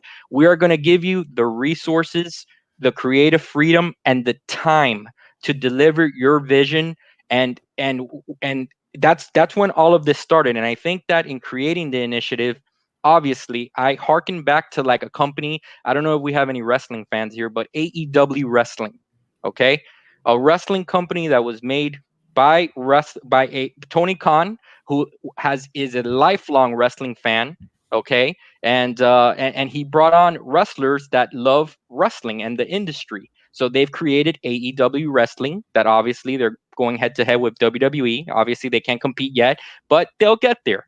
So to me, this harkens back to something like that, where you're bringing in all these developers that are senior level, that are masters of their craft, and you're giving them the creative freedom, the resources, and the time to create what they want. And I think that is the key, and that is what's driving them to the initiative. Yeah, no, absolutely. And I think that's a great point. I think when they know that they can come to a place that's going to value their ideas that maybe were overlooked at Naughty Dog. Naughty Dog has, they work for Sony. They're owned by Sony. Sony has a set, amount of games that they want. And the games that they want happen to be in either the Uncharted universe or the Last of Us universe. Now, whether that's the same or not, I couldn't tell you. But if you only could work on those games and you have ideas that you want to flourish, you have your own ideas, you're not going to find solace there. You're going to have to move on, and that is apparently what's happening. But listen, folks, look, again, we could talk about this all day until we actually know what's going on, until there's another article that breaks down what's going on. We can only speculate, but I can say that there is a significant amount of talent that's coming over to the initiative, and I honestly cannot wait to see what they're working on. But what I want to talk about next is the biggest topic of the show. I think it's a topic that's going to get us into overtime a little bit, and I think it's a topic that many people, not only in the chat, which we have almost 600 people here, it is the panel could be potentially split on this. Now, look, we've talked about this to death. The Halo Infinite delay was something that we didn't see coming, but it happened. And in a recent interview with Phil Spencer on Friday, there was some talk about Halo Infinite, and it was talk that kind of bothered me to the point where I couldn't wait to get to today's show. And listen, I'll say this. I have no problem with the delay of Halo Infinite. I'm in the camp where a game should come out when the game is done. That is the end of the story. I think that for Halo Infinite, it has the story, right? We understand that the Banished are going to be a part of it. We understand that Atriox is going to be a part of it, and I believe that the Flood are going to be a part of it. So already you got me hands down. We know that They have multiplayer pretty much on lock if they continue the trend of what we saw with Halo 5. With the problem that was a lot of people took away from what we saw was the graphics, and I think that could easily be rectified. To be honest with you, I think it's something they can go in and fix. But this is where we get into the potential issue with this game. Now, there was a rumor prior to the announcement of the delay that this game was going to be split, launched as both two separate entities, the campaign being on its own and the multiplayer being on its own. And this is a story that has been making the rounds recently. And according to Windows Central, where I pulled this article from, it says Phil Spencer says Microsoft could look at releasing Halo's Infinite campaign and multiplayer separately. And it seems that it could happen, but nothing is certain right now. Now, here is a direct quote from Phil Spencer regarding Halo Infinite and 343's Industries. And it's pretty interesting, and it's one that I think, again, I think a lot of people are going to walk away from this split. He says this, Bonnie, referring to Bonnie Ross, founder and head of 343 Industries, and the team will go and drive those decisions. But I think we want to make sure that people feel like they have a Halo experience. I think we could look to options like that. So yeah, I think that's something to think about, but we want to make sure we do it right. Now look, I'm going to say this, and this is, I don't know whether you're going to be in my camp or someone else's. I don't care. I am going to tell you this. We, as fans, deserve a great Halo experience. And I kind of want the feeling that I got with Halo 3 when it was released on September 25th of 2007. I want it to be a celebration of Master Chief. And I want all of the Xbox fans to relish in this celebration with me. I want to be excited about Halo. And I think that when the final product finally releases, whenever that may be, that is going to be something that we're all going to be cheering. I think they're going to get it right. But the question that needs to be asked, the question that I think is going to be a real, talking point on this particular topic is whether or not we want to see Halo Infinite released as a complete package like it should, or released in two separate formats, one being the multiplayer being released and then the single player. Now, we have heard from different sources that the multiplayer is closer to being done than the single player. So obviously, we have heard also that Halo multiplayer is going to be a free-to-play model, meaning that it could potentially, like a Fortnite, release out there to the wild, gain a tremendous amount of fans because it's going to be Halo, and I believe it's going to look up and run amazing. They already confirmed that it's going to run at 120 frames per second. But then at some point later on in 2021, potentially around the anniversary of Halo Combat Evolved, which is November 15th, 2021, they released the campaign. This is the problem. I don't think it should release until the game is absolutely ready to go, because when I think of Halo, and maybe because I'm old here, maybe I'm the old man in the room, and I don't want to accept change, but I don't think Halo is something that I look at as being just a singular item. When you look at Call of Duty, for instance, the new Call of Duty that's coming out is going to release in a dual package, meaning you're going to get the multiplayer and you're going to get the single player campaign. I think that model works. I don't agree with, especially when you talk about Halo, hey, let's put out the multiplayer, let's get a bunch of fans, let's get the people playing it, and then sometime down the line, we release the single player. And I'm going to be honest with you, as someone that absolutely still loves Crackdown 3, when they did that, when they split it up, I think that they ruined the expectation of the game, and I have a feeling that they could potentially ruin. I mean, it should be one thing. That's just my opinion on it. Zemi, I want to get yours, because again, maybe I'm the old man in the room and I'm willing to accept that, but I think that Halo needs to release the way that we understand Halo should be released. It should offer both single player and multiplayer for the same price and package. Yeah. So to start off, I'm definitely in the camp of, when it's ready, it's ready. And I understand that we all wanted to be playing Halo this holiday. And unfortunately, for one reason or another, or possibly many reasons, that didn't happen. And it's very, very just unfortunate to all of us Halo fans. But it's also a good thing in the sense that by them delaying it, they are ensuring that fans that we'll get the game that we expect, and it also protects the Halo franchise, and both of those are very, very important things to me, because I don't want this to be the last Halo. I don't want this to critically flop or something like that, and then we never get another Halo, which I don't think would probably happen, but the point's still there. So ultimately, whenever it's ready, it's ready. How I feel about it being split up is I'm actually in the same camp as you. And, as you were introducing this topic, I was actually thinking to myself, do I feel this way because, and I hate to say it, do I feel this way because like I'm old? Is like, like I'm older, right? I'm 27, but like I truly felt that way. I was like, do I feel this way because I'm just like very, very nostalgic, or is there an actual reason that I feel this way? And and I'm going to be honest, and this is going to probably make some people mad, and I respect their opinion. But I will say this: I think if they split up the multiplayer from the campaign in a way, I think it would cheapen the franchise. I really do. 100%. I think it would cheapen the franchise. And personally, I prefer getting the whole game, as in one time, and I think strategically it makes sense, because if you do possibly release it next holiday, the holiday of 2021, I think that it could also boost console sales during that time. Now, do they need to boost console sales during that time? Probably not, but I think that having that big heavy hitter makes a lot of sense. And then also kind of somewhat what you've been beating the drum to.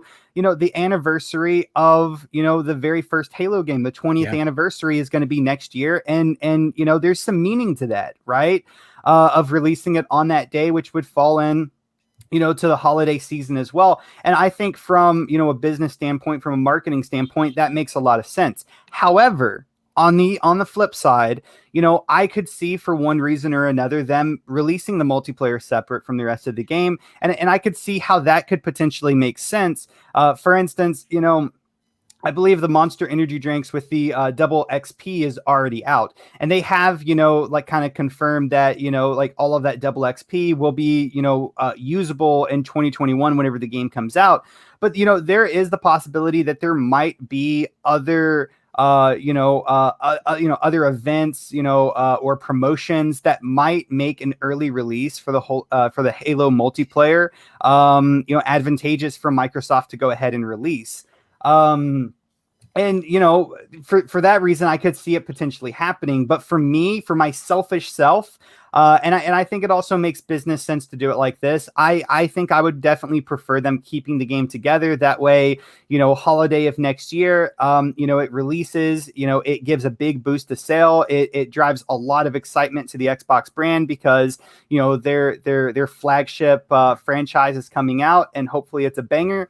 And I'll be able to play multiplayer and single player, maybe not at the same time, because I only have, one, pair of hands, but and one screen, but I'll be able to play it, coinciding each other. And to me, maybe once again, maybe it's because I'm old, or just maybe super nostalgic, or just stubborn, right? A lot of us don't like change, but I really do think that in a lot of ways it would kind of cheapen the franchise, and I would prefer it to, come out the traditional way that we've always seen Halo come out. I agree. Look, here's the thing. We don't know where the multiplayer is, where its state. We don't know, because they didn't show us anything, right? We have no idea. There, normally, if you recall to Halo 5, we got a chance to play the beta a year before the game was released, right? So they got a tremendous amount of feedback, and we didn't get a chance to play the multiplayer. So, is that concerning? Is that an issue?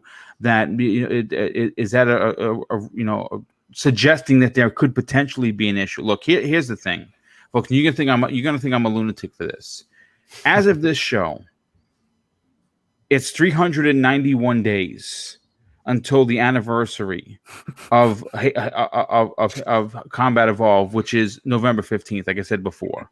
That's 1 year and 3 months. I say, if you're not happy with what you put out there, because we know that they switched it midway through, which I think was a horrendous mistake, that they switched it going from Unreal to, of course, the Slipspace engine. Now, a lot of people didn't like the way the Slipspace engine looked. I don't know why they decided to do that, but whatever it is, they invested in it. Hopefully they can get it right. I say, take the next 15 months and make sure that this is the Halo that we all expect, because you only get, I mean, this is the flagship franchise for Xbox. You know, the old saying, Xbox is Halo and Halo is Xbox. You can't mess this up. And taking the extra time to fix this game the way we expect it to be, with top-notch graphics, top-notch story, top-notch gameplay, and a multiplayer to die for. If it takes another 15 months to get it right, I suggest you do it. But again, even if you had to sit on the game for a couple of months to coincide with the celebration that's going to be the 20th anniversary of Halo Combat Evolved, then you hold it back, because I know that we have a bunch of other first-party games that are going to be releasing in early 2021 and mid 2021. Halo could sit and wait. You don't need to rush it out for sure. You know, Jamie, I want to grab your opinion on this. I mean, I don't know what camp you fall in on, but are you old school like me and Zemi, where you feel like a Halo game needs to release with both modes, or are you in the new school way of thinking and saying, well, if the multiplayer is ready, just release that, and then we'll get to the single player when we get there? I think I have a kind of a unique perspective on this, because I'm in the camp of old-fashioned. It all has to release at once, right? And that's just me. You know, I like having my multiplayer, my Forge, my single player all in one package, all at the same time. But, you know, I like to follow trends. You know, I've been active on social media for a very long time. And I've noticed something when it comes to Halo Infinite. People will complain no matter what. Before we saw gameplay, there was rumors, unsubstantiated rumors, of the game coming out with just multiplayer first. The community lost their minds. I don't know if anyone remembers. Oh, I do. Yeah. People were up in arms. And then we saw the gameplay of the campaign, and people were like, no, this doesn't look good. And then all of a sudden, I noticed people were like, you know what? Hold off with the campaign and give us the multiplayer now. So people's minds switched just because of the graphics, which was just weird to me. But and then I've noticed over the past month or so, people are kind of split on it. Like, they want the game now, but they want the whole thing, but they understand part of it needs to be pushed off till next year. And by the way, I do not think this will come out on the 20th anniversary. I think it's going to come out in the next 6 months. That's just me. But I understand people want Halo now, and I understand that the multiplayer component is quote unquote free to play, but Halo is the marquee franchise for Xbox. Like, it all should come out at one time. And I know there's all these people now that, you know, essentially, and I cringe saying it, they grew up on Fortnite, they grew up on free to play games, and a lot of these people we want this now for free, and that's it. And doesn't that kind of diminish Halo as a brand? Like, just launching it piecemeal at each time? Because think about it, if they launch the multiplayer at the same time with the campaign, people will buy that game day one, and they'll feel like they have a whole product. But if they release the multiplayer first, which is free to play, and then they release the campaign separately a few months later, people are going to look at that and think, well, am I actually going to get my money's worth? And exactly. It kind of, like, look at Halo 4. People love to complain about Halo 4. I love that game. That campaign. Halo 4 was amazing. The multiplayer wasn't as strong. They tried to, you know, it had its faults trying to be too much like Call of Duty, but the story, I love graphically, the music, everything about Halo 4 was fantastic. Yeah, like Halo 4 was a complete package, and the only reason why people think, you know, Halo 4's multiplayer was more like Call of Duty, it's just because it was slightly faster. like that was it. You know, they added sprint, and you know, people were like, okay, it's like COD, but it's like, you know, that whole game was a package. You know, multiplayer, single player, Forge, and then they came out with Spartan Ops, and it was this new thing where they were trying something new. And you know, I was all for it at the time, but again, people complained. This is Halo. No matter what Microsoft does, it's a lose-lose situation. So I personally think, you know, the game is going to drop before July. That's me. And the game should be, you know, released all at once, because again, it diminishes Halo as a brand if they just go, okay, here's the multiplayer content first. Like I just don't think it's a good idea to just release them separately. Halo has always been an event, like GTA, or some other big games. Like Halo is an event. Like people dislike Halo 4, but that thing was an event in the UK. Like they had like signs all over London. There was an event here in the States too. Yeah, there was a dude like in Piccadilly Circus. There was a dude literally going around with a jetpack on, like like that. Literally made like awesome. That literally made Sky News, and it's like, you know, it was an event. It's always been an event, and you know, it won't be an event if they just release this free-to-play thingy first, and then this single-player campaign that's probably 10 hours long. Like, that just ain't going to happen. Halo has to be an event, and for it to be an event, it has to be all in one go, all in one package at the same time. Yeah, no, I absolutely agree. There's no doubt about that. Let me before I bring an indie gamer into the conversation, let me just catch up some of the super chats. We have Smitty Smith, a very good and generous friend of the show. He drops an outstanding $5 super chat and says, just released Halo Infinite as one package. Campaign and multiplayer. Do not piecemeal it. You gotta show some damn respect to the Halo franchise. And I'll do this for you, Smitty. The Book of X. And I absolutely agree. Mike Jones drops an outstanding $2 super chat. He didn't leave a comment. So, Mike Jones, thank you for being here, brother. But thank you for your generosity. We have Danny and Dino drops a very generous $5 super chat and says, since Halo multiplayer is free and separate from the single player, how much will they be able to charge for the single player? It's a AAA game, so $60. Well, it's also going in Game Pass, so it is going in Game Pass. Millions of people won't even have to technically purchase it if they didn't want to. Yes, I agree. But it's the same principle as The Last of Us 2, right? We you know, the multiplayer didn't launch with it, right? But you still paid $60 for that game. God of War didn't have a multiplayer. You still paid $60 for it. I know the list goes on and on. So even if the multiplayer technically is free to play, which is going to be a little strange, but even if it's free to play, the Halo Infinite is still a AAA game that deserves a AAA price. Now, is it going to be $70 if you want to buy it, or $60? Well, like Zemi just said, you won't have to buy it all if you have Game Pass. I'm buying the collector's edition, which I have pre-ordered from Best Buy, which comes with the statue. Now, I mean, hopefully that doesn't get canceled and they don't, you know, but that goes through. But that's what I'm getting. I'm going to buy the physical edition because I want the statue and I want the, the steel bookcase because I'm a big Halo collector.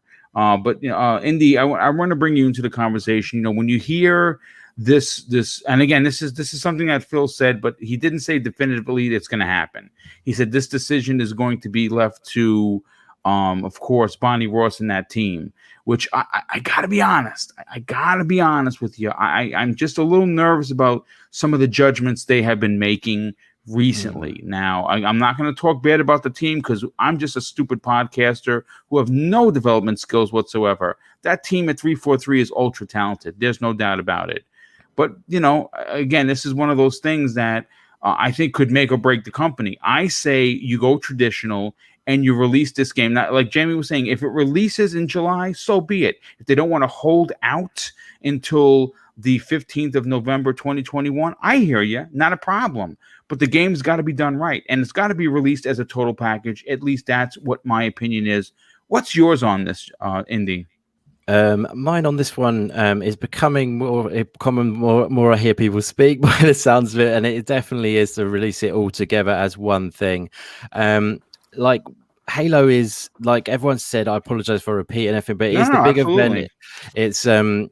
It's the big, it's the flagship, it's the staple, and it's also like the anomaly now, because it's you know, you could say maybe it would work for other games to do it that way now, but Halo still has that, you know, history, and it's the big event. It needs to come out as one whole game, with the multiplayer and the campaign, everything bundled into one, I believe, because you also have the problem of the pricing thing as well, with part of it being free and part of it being you'd have to pay for the campaign, etc., because, you know, then people feel like they're not getting as good a value if they're purchasing. I know Game Pass alleviates that sort of worry a little bit, but not everyone's going to be in Game Pass, although Microsoft, I'm sure, will hope they're going to get everyone into Game Pass.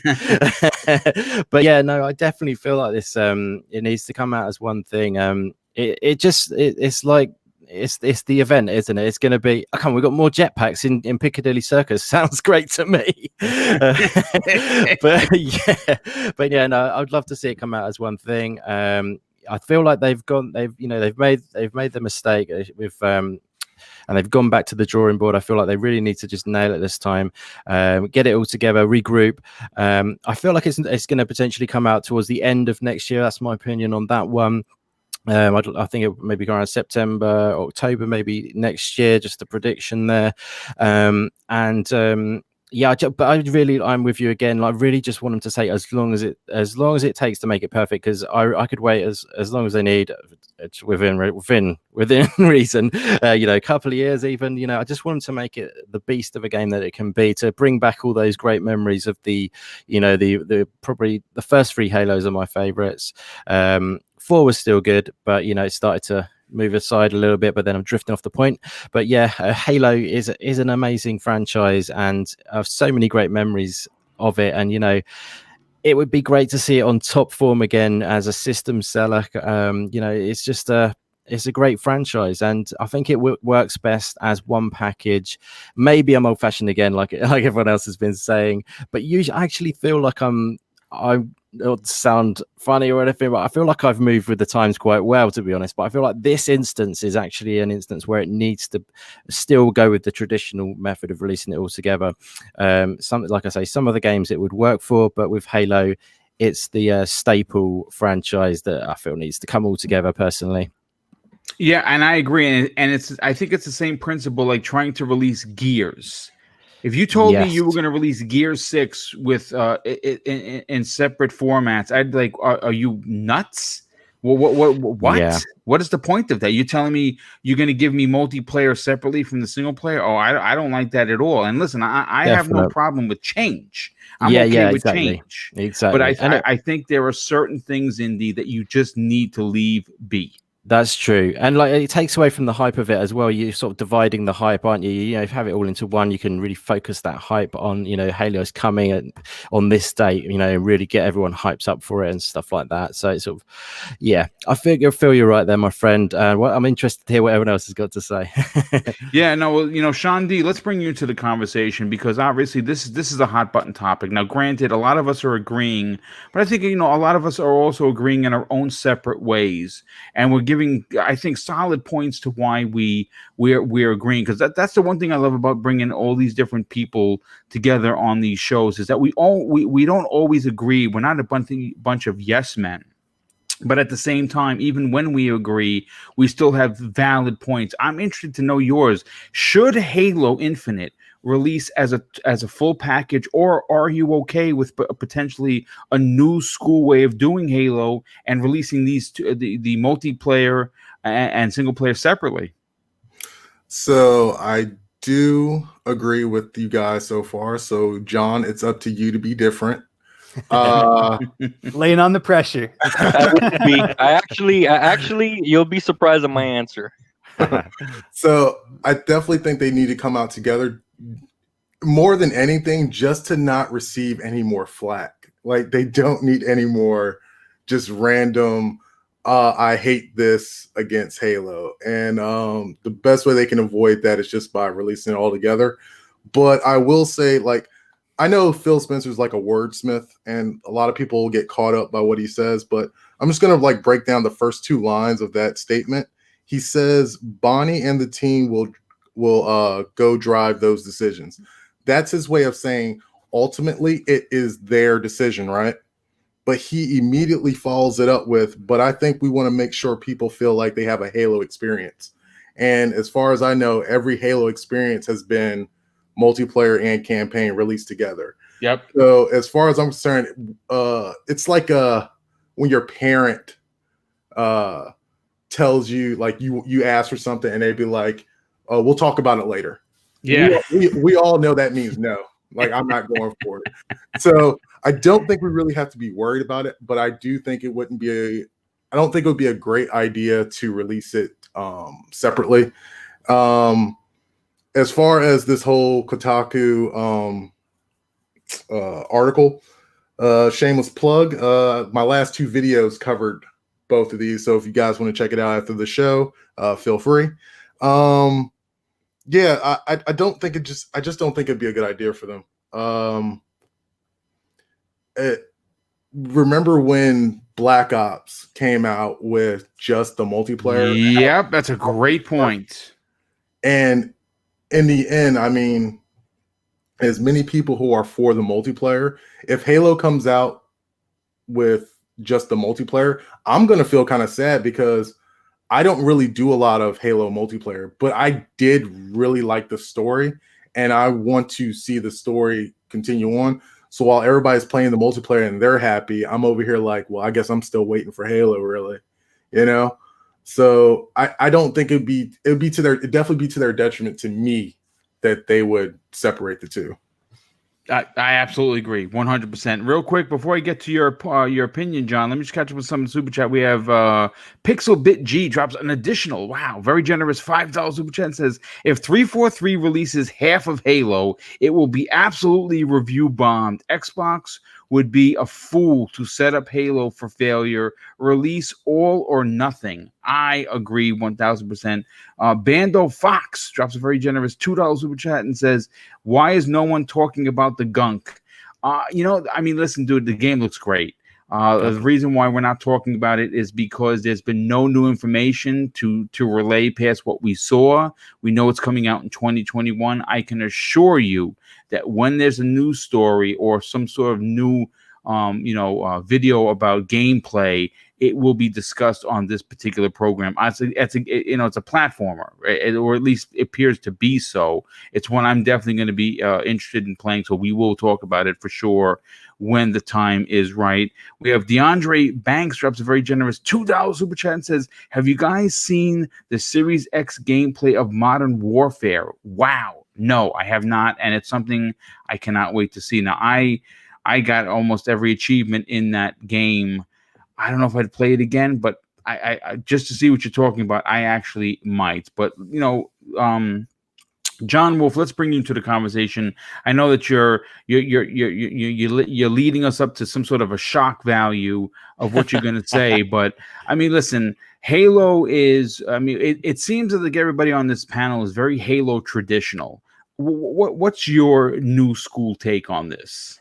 Well, I mean, we're all students of the game, Boom, and I think that that's part of the reason why we're here, having a conversation about games, and we need to trust whatever Microsoft decides to do is it's what's best for the way that the industry is going. I mean, we've trusted them until now, so they've kind of led us. I mean, they've had their stumbles here and there, but for the most part, they've had a great track record. So in regards to Halo Infinite, if you ask John Wolf, hey, what does John Wolf want? Obviously, traditional, gamer. I would want the full package. However, let's look at the pros of releasing it separate. Okay.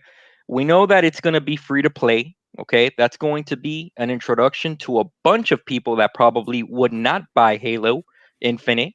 And they'll be able to get, hands-on with the game if they were to release a free to play platform that they can market and they can get behind and push.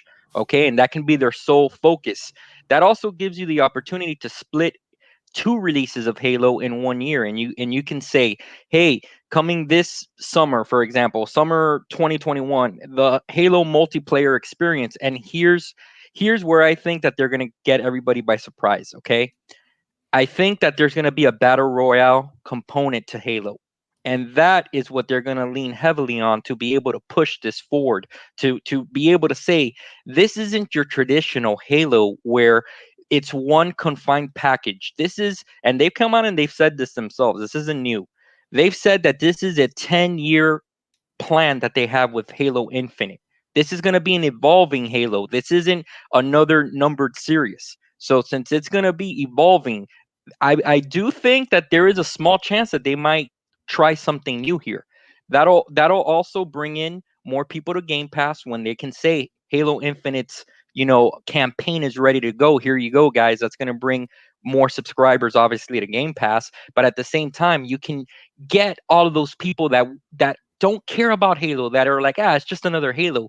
You can get them on the multiplayer battle royale side if they release that earlier, and they can piggyback off of those people coming in at a later time. So I kind of I trust them, Boom. And I know that 343 have had their hiccups, and they know they need to deliver on this Halo experience. They know that. And I know that to us here on the panel, including myself, we want it to feel like a traditional Halo launch. But if they do it in a strategic way, we can get our double dose of that next year. We can get excited and hyped up for the multiplayer or a battle royale if they introduce that. And we can also get excited about them launching the campaign later on in the year for the anniversary, for example. And they're able to hit on two fronts. And Halo, more importantly for Microsoft, Halo is at the forefront of the news because they can cover most of the year with their flagship title. And that's why, and that is the only reason and the only way to me that it makes logical sense for them not to follow a traditional format.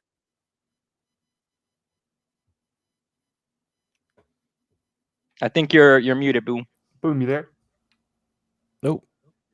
Oh, Hello. he just unmuted and then he remuted. Boom.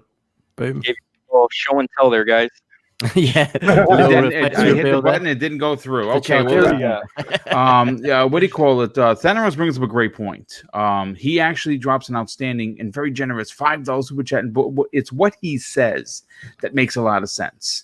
And he says, release the multiplayer early, call it a beta, problem solved. Now, here's the thing. If you listen to this week's, or last week's, I should say, Xbox 2 podcast with a good friend, two good friends of the show, Randall Thor 19, and of course Jez Corden of Windows Central. They are both split down the middle. Rand is like me; he wants old school. You release the double package together, and that's Halo. Whereas, of course, Jez Corden was thinking more of a new school. He said, he actually wound up saying that if it's ready, just release it. But he actually said the same exact thing, where just release it, call it a beta and release it. I think that they listen. Every Halo has always released with a beta at some point or another.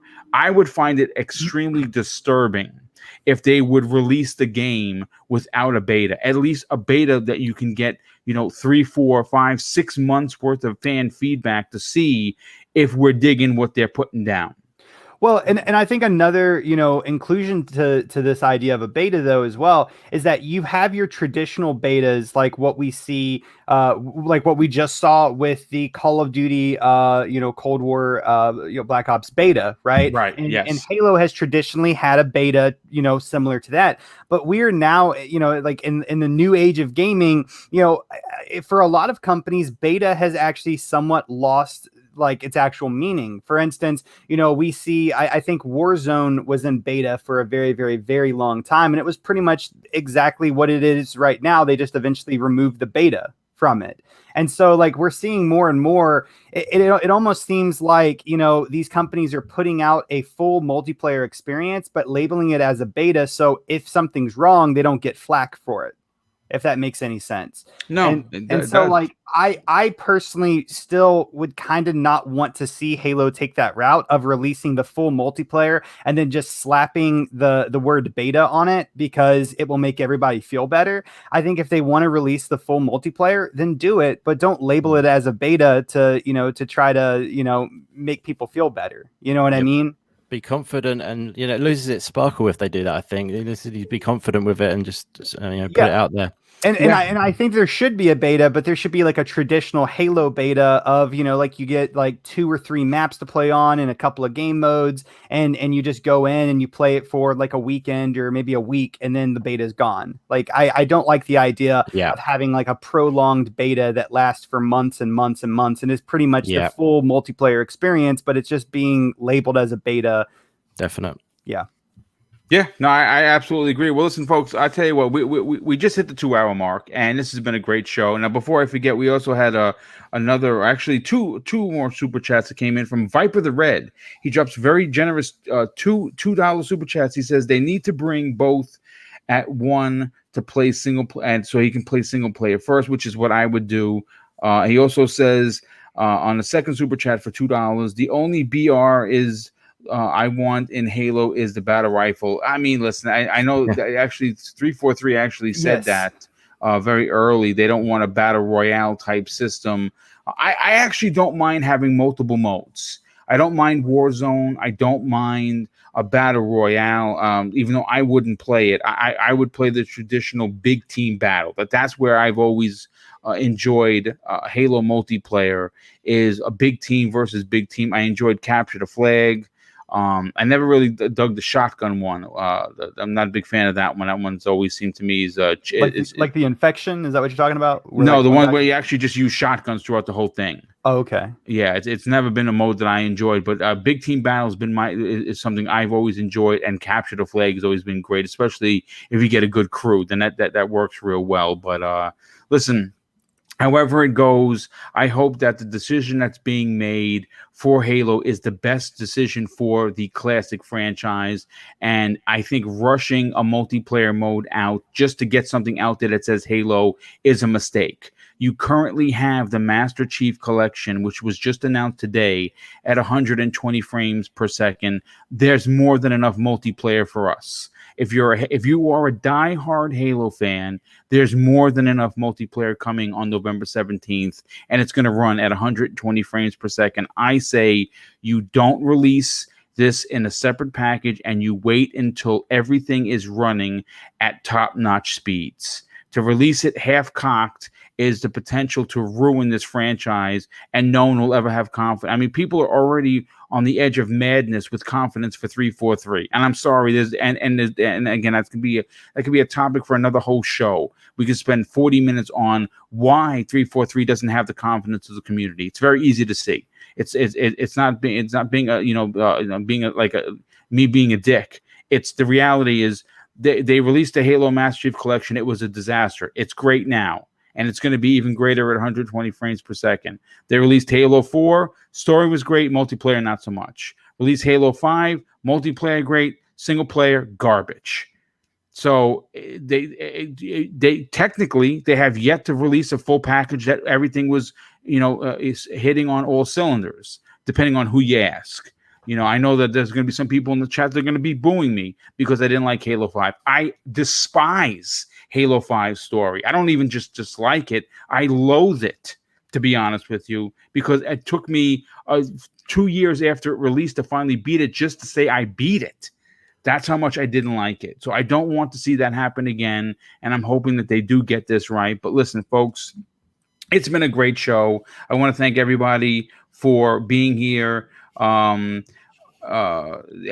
obviously supporting Double Barrel Gaming. Obviously the views are great, but people have been ultra generous with their super chats. So of course I want to thank everybody for their constant donations to the channel. And obviously Mrs. Boomstick and I, as well as my brother Neo Mental, are pouring that back into the channel with a ton of giveaways starting at the beginning of November and going to lead us right into Christmas with Boom, which is going to be the big Christmas episode where we're going to have a ton of giveaways. So of course I want to thank the chat for being here. We had over 600 people here on this bonus episode. That's a big deal for this small channel. Thank you so much for tuning in. Of course, we have to shout out once again Lethal Papa handling the business. I saw he was timing and banning people left and right. And you know what? If you're going to come here, see, and that's the thing. I find it really odd. Just 5 minutes before we get out of here.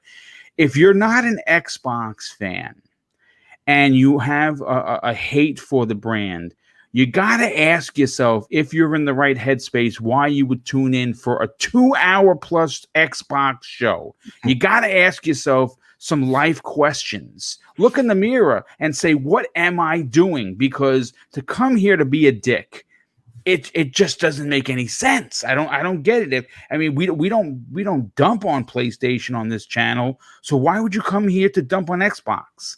It's baffling. It really is baffling to me. But if you are one of those folks, understand that the permaban is real, and Lethal Papa has the full authority to do it. So if you're banned for being a dick, well, again, look in the mirror and ask yourself a couple of questions. You'll probably get the answer you're looking for. But let's get into, of course, the outros. And we're going to start with my co-host with the co-most, Chef Zemi. Zemi, obviously, you haven't been putting any delightful content on your cooking channel, which is a shame, because you did some good work in the opening, and I think you got to really come back with a vengeance. We're coming into the holiday season where people are going to be cooking, gaining weight, and enjoying good food, so you're going to have to get in on that. But also tell everyone about where they can follow you on social media, potentially strike up a conversation, and also check you out on your YouTube channel and more importantly, your Twitch channel. Yeah, absolutely. So, guys, I have 2 YouTube channels. The first one's called Zimmy Games, where I post a bunch of gaming-related content, such as tutorial videos, gaming news, and reviews. And then I also do have a second YouTube channel that I've pretty much almost abandoned. But one day I will pick back up that torch, and I will lead everyone to the land of just delicious cake. And on that channel, it's all food-related. I do, I will be doing a bunch of food review videos and cooking recipe videos. You guys can also check me out on Twitter at Zimmy Games. I say this during every show, and I truly 100% mean it. I absolutely love this community and talking to people in this community. And if you heard something during today's show that I said that you agree with, or even something that you disagree with, always feel free to send me a DM and let me know. I love having, those conversations and learning different opinions. I think it really helps shape all of our opinions. So definitely feel free to do that. And you guys can also follow me on my Twitch channel by just searching Zimmy Games on twitch.tv. Me and Boom, we will be revisiting Man of Medan, I think, again on that channel and playing through it. And I also play a variety of games on there as well. Whenever the new Harry Potter RPG comes out, I will be playing that. I will be playing a ton of Watch Dogs Legions and Cyberpunk and Assassin's Creed on my Twitch channel. So feel free to go check that out as well. And Boom, man, this show is amazing. I cannot wait until Thursday so I can get my second dose of Xbox news, man. Yeah, definitely appreciate you being here, brother. And yeah, I've already pulled the stories for it. It's going to be a big show on Thursday. Hopefully, we get the same turnout, potentially even more.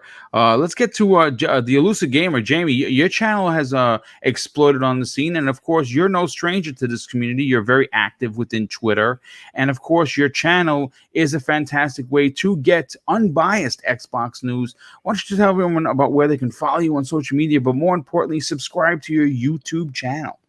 Hey, dude, man, that it's been an awesome show, and always a fantastic panel on here. But yeah, my YouTube's The Elusive Gamer. I was going to hit 5,000 subscribers this year, but personal stuff happened, as some people might know. But going to try and get 2K before the end of the year.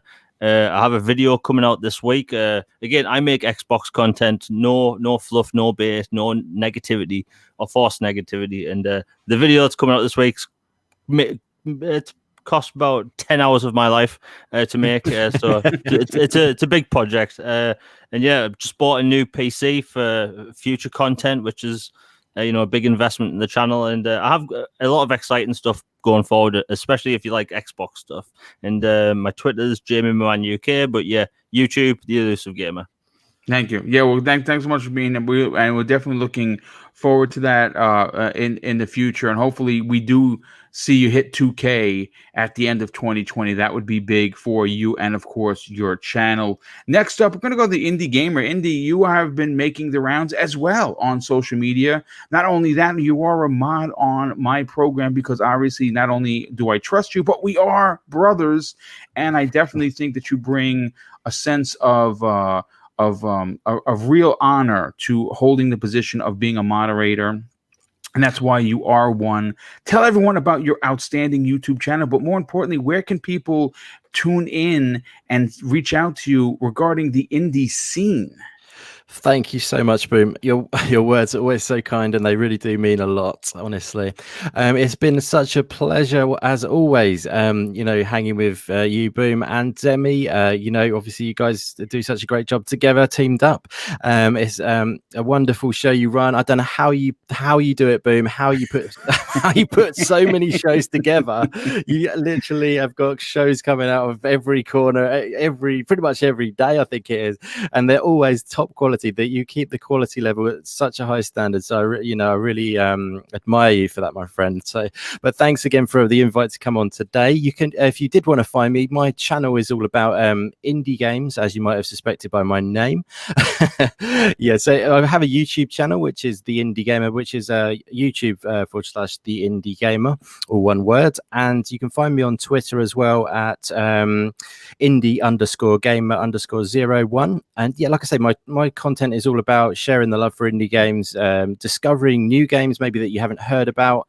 And I do kind of streams, top 10 rundowns of the best indie games of the month, all sorts of indie content basically, but sharing the love for those indie games. And hopefully you'll discover some new stuff that you maybe want to check out for yourself. But I just want to say finally, thank you very much. Everyone else who's been on the show today and all the chat, you're all awesome as always. The chat is legendary. And yeah, hanging with, I don't know if I've hung with Jamie Moran before on a podcast. I can't quite remember, Jamie, but it's been a pleasure. I think you might have been on a show with him here. Yeah, it might have been a while ago that I have. Yeah, but anyway, Jamie, it's always a pleasure. And Shondi and John Wolf, you guys are awesome. I can't believe that John Wolf, you're just coming up. Amazing, my friend.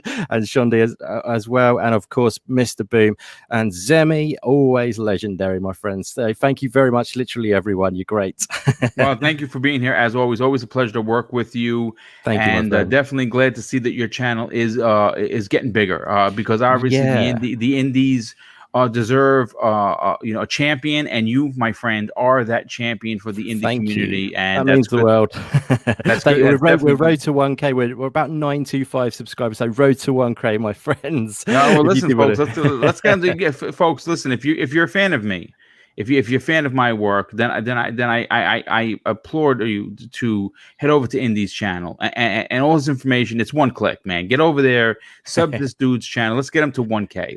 Let's get him over the 1,000 mark. It is a big deal. It's one of the biggest things that can happen to a content creator. And if you trust my judgment, I can assure you're going to dig his content. Maybe not every indie game is for you, but he does a good enough job to warrant a sub. So head over there and do me a favor and sub this dude's channel. So Indy, thanks so much for being here. Thanks Definitely appreciate that. You're awesome, anytime. And of course, Shondi, your channel is growing, and we want to get more people over to check out your channel. And obviously, you've been doing a lot of work. You said you dropped 4 videos recently, and you're working on potentially another one. And I will agree with you. My game playing time has significantly been cut in half because obviously I'm now doing 4 shows a week, which is it's a lot of work. And listen, I don't need a pat on the ass for it. I mean, I enjoy doing it, which is why I continue to put in the hours to do it. But do me a favor, brother. Tell everyone where they can check out your new works of art, but more importantly, check you out on social media. So everywhere you guys see me, you'll see Sean D. So that's where you can find me on Twitter, on Xbox. As far as YouTube, I am still Sean D, but it's Sean D Gam Entertainment. And as far as what I'm trying to do, I'm trying to get up to my first 100 subscribers because I really want to give away a $60 Microsoft gift card. And it would be amazing if I can do it like on November 10th. That would make me feel so good that somebody can get their new console and game for free. So head on over and check me out. Appreciate doing the podcast with all of you guys. I've definitely done it multiple times with Zemi. I think it's my first time doing it with Indy, Jamie, and John. You guys are great though. John, like there was a couple times where I was just like, I kind of did that like thing I do like when I'm listening to VJ. I just kind of like get zoned in. And, Absolutely. It was so good, man. You're doing great. Thank you. See you guys on the next one. Absolutely, brother. And you're always welcome here. So obviously, we'll when you get some free time, you let me know, and you're on, no questions asked, because obviously you bring a tremendous amount of information to the show, and I think that you bring some worth to it as well. Thanks so much for being here. And last but and no way least, someone that, again, relatively new to the community, but one that I think people are going to want to hear more from. John Wolf, thank you so much for joining today's podcast. Why don't you do me a favor, brother? Tell everyone what you got going on, either on YouTube, and more importantly, where can people reach out to you and start up a conversation on Twitter? Yeah, definitely. Boom. Thanks for having me on the panel. Everyone can find me at shirtless at John Wolf, exactly how it's spelled on the bottom of my name there. And also on Xbox. Hit me up on Xbox, the same name, John Wolf. I'll be interested. Like I said, I've been a lone gamer my whole life. Doing this as part of challenging myself to kind of extend myself and reach those uncomfortable points where talking to people, I can be very vocal and stuff, but I'm a loner at heart. So I'm trying to get out of that. So yeah, thank you so much, guys. I appreciate the conversation. This was an awesome panel. The topics were, they were great to cover, and boom, thanks again for the invite.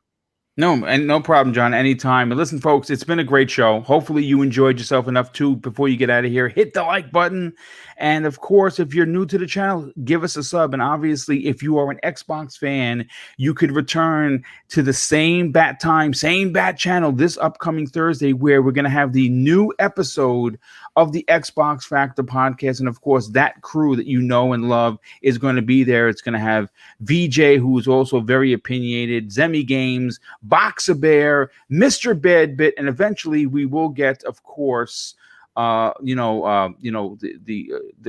very good friend, the Welsh Gamer, back, hopefully much sooner than later. And of course, the Insipid Ghost, who was a part of the show but is now teaching. Hopefully he will be making some guest appearances coming in the near future. As soon as the kids get out of school for break, you can expect to see and hear him as well. So listen, folks, I'm going to close out to the show with something that's important to me, and hopefully one day will be important to you. And that's something that my dad taught me when I was a kid. It made me a better New York City police officer, where I served my city for 21 plus years. And it also, but more importantly, made me a better human being. And he used to say, son, treat others how you want to be treated. And also, it doesn't cost anything to be nice. You live by those rules, and I can guarantee you, you're going to have an awesome day. So take care, everyone, and we'll see you this Thursday at 12 p.m. Eastern Standard Time on the newest episode of the Xbox Factor podcast. Take care, everyone.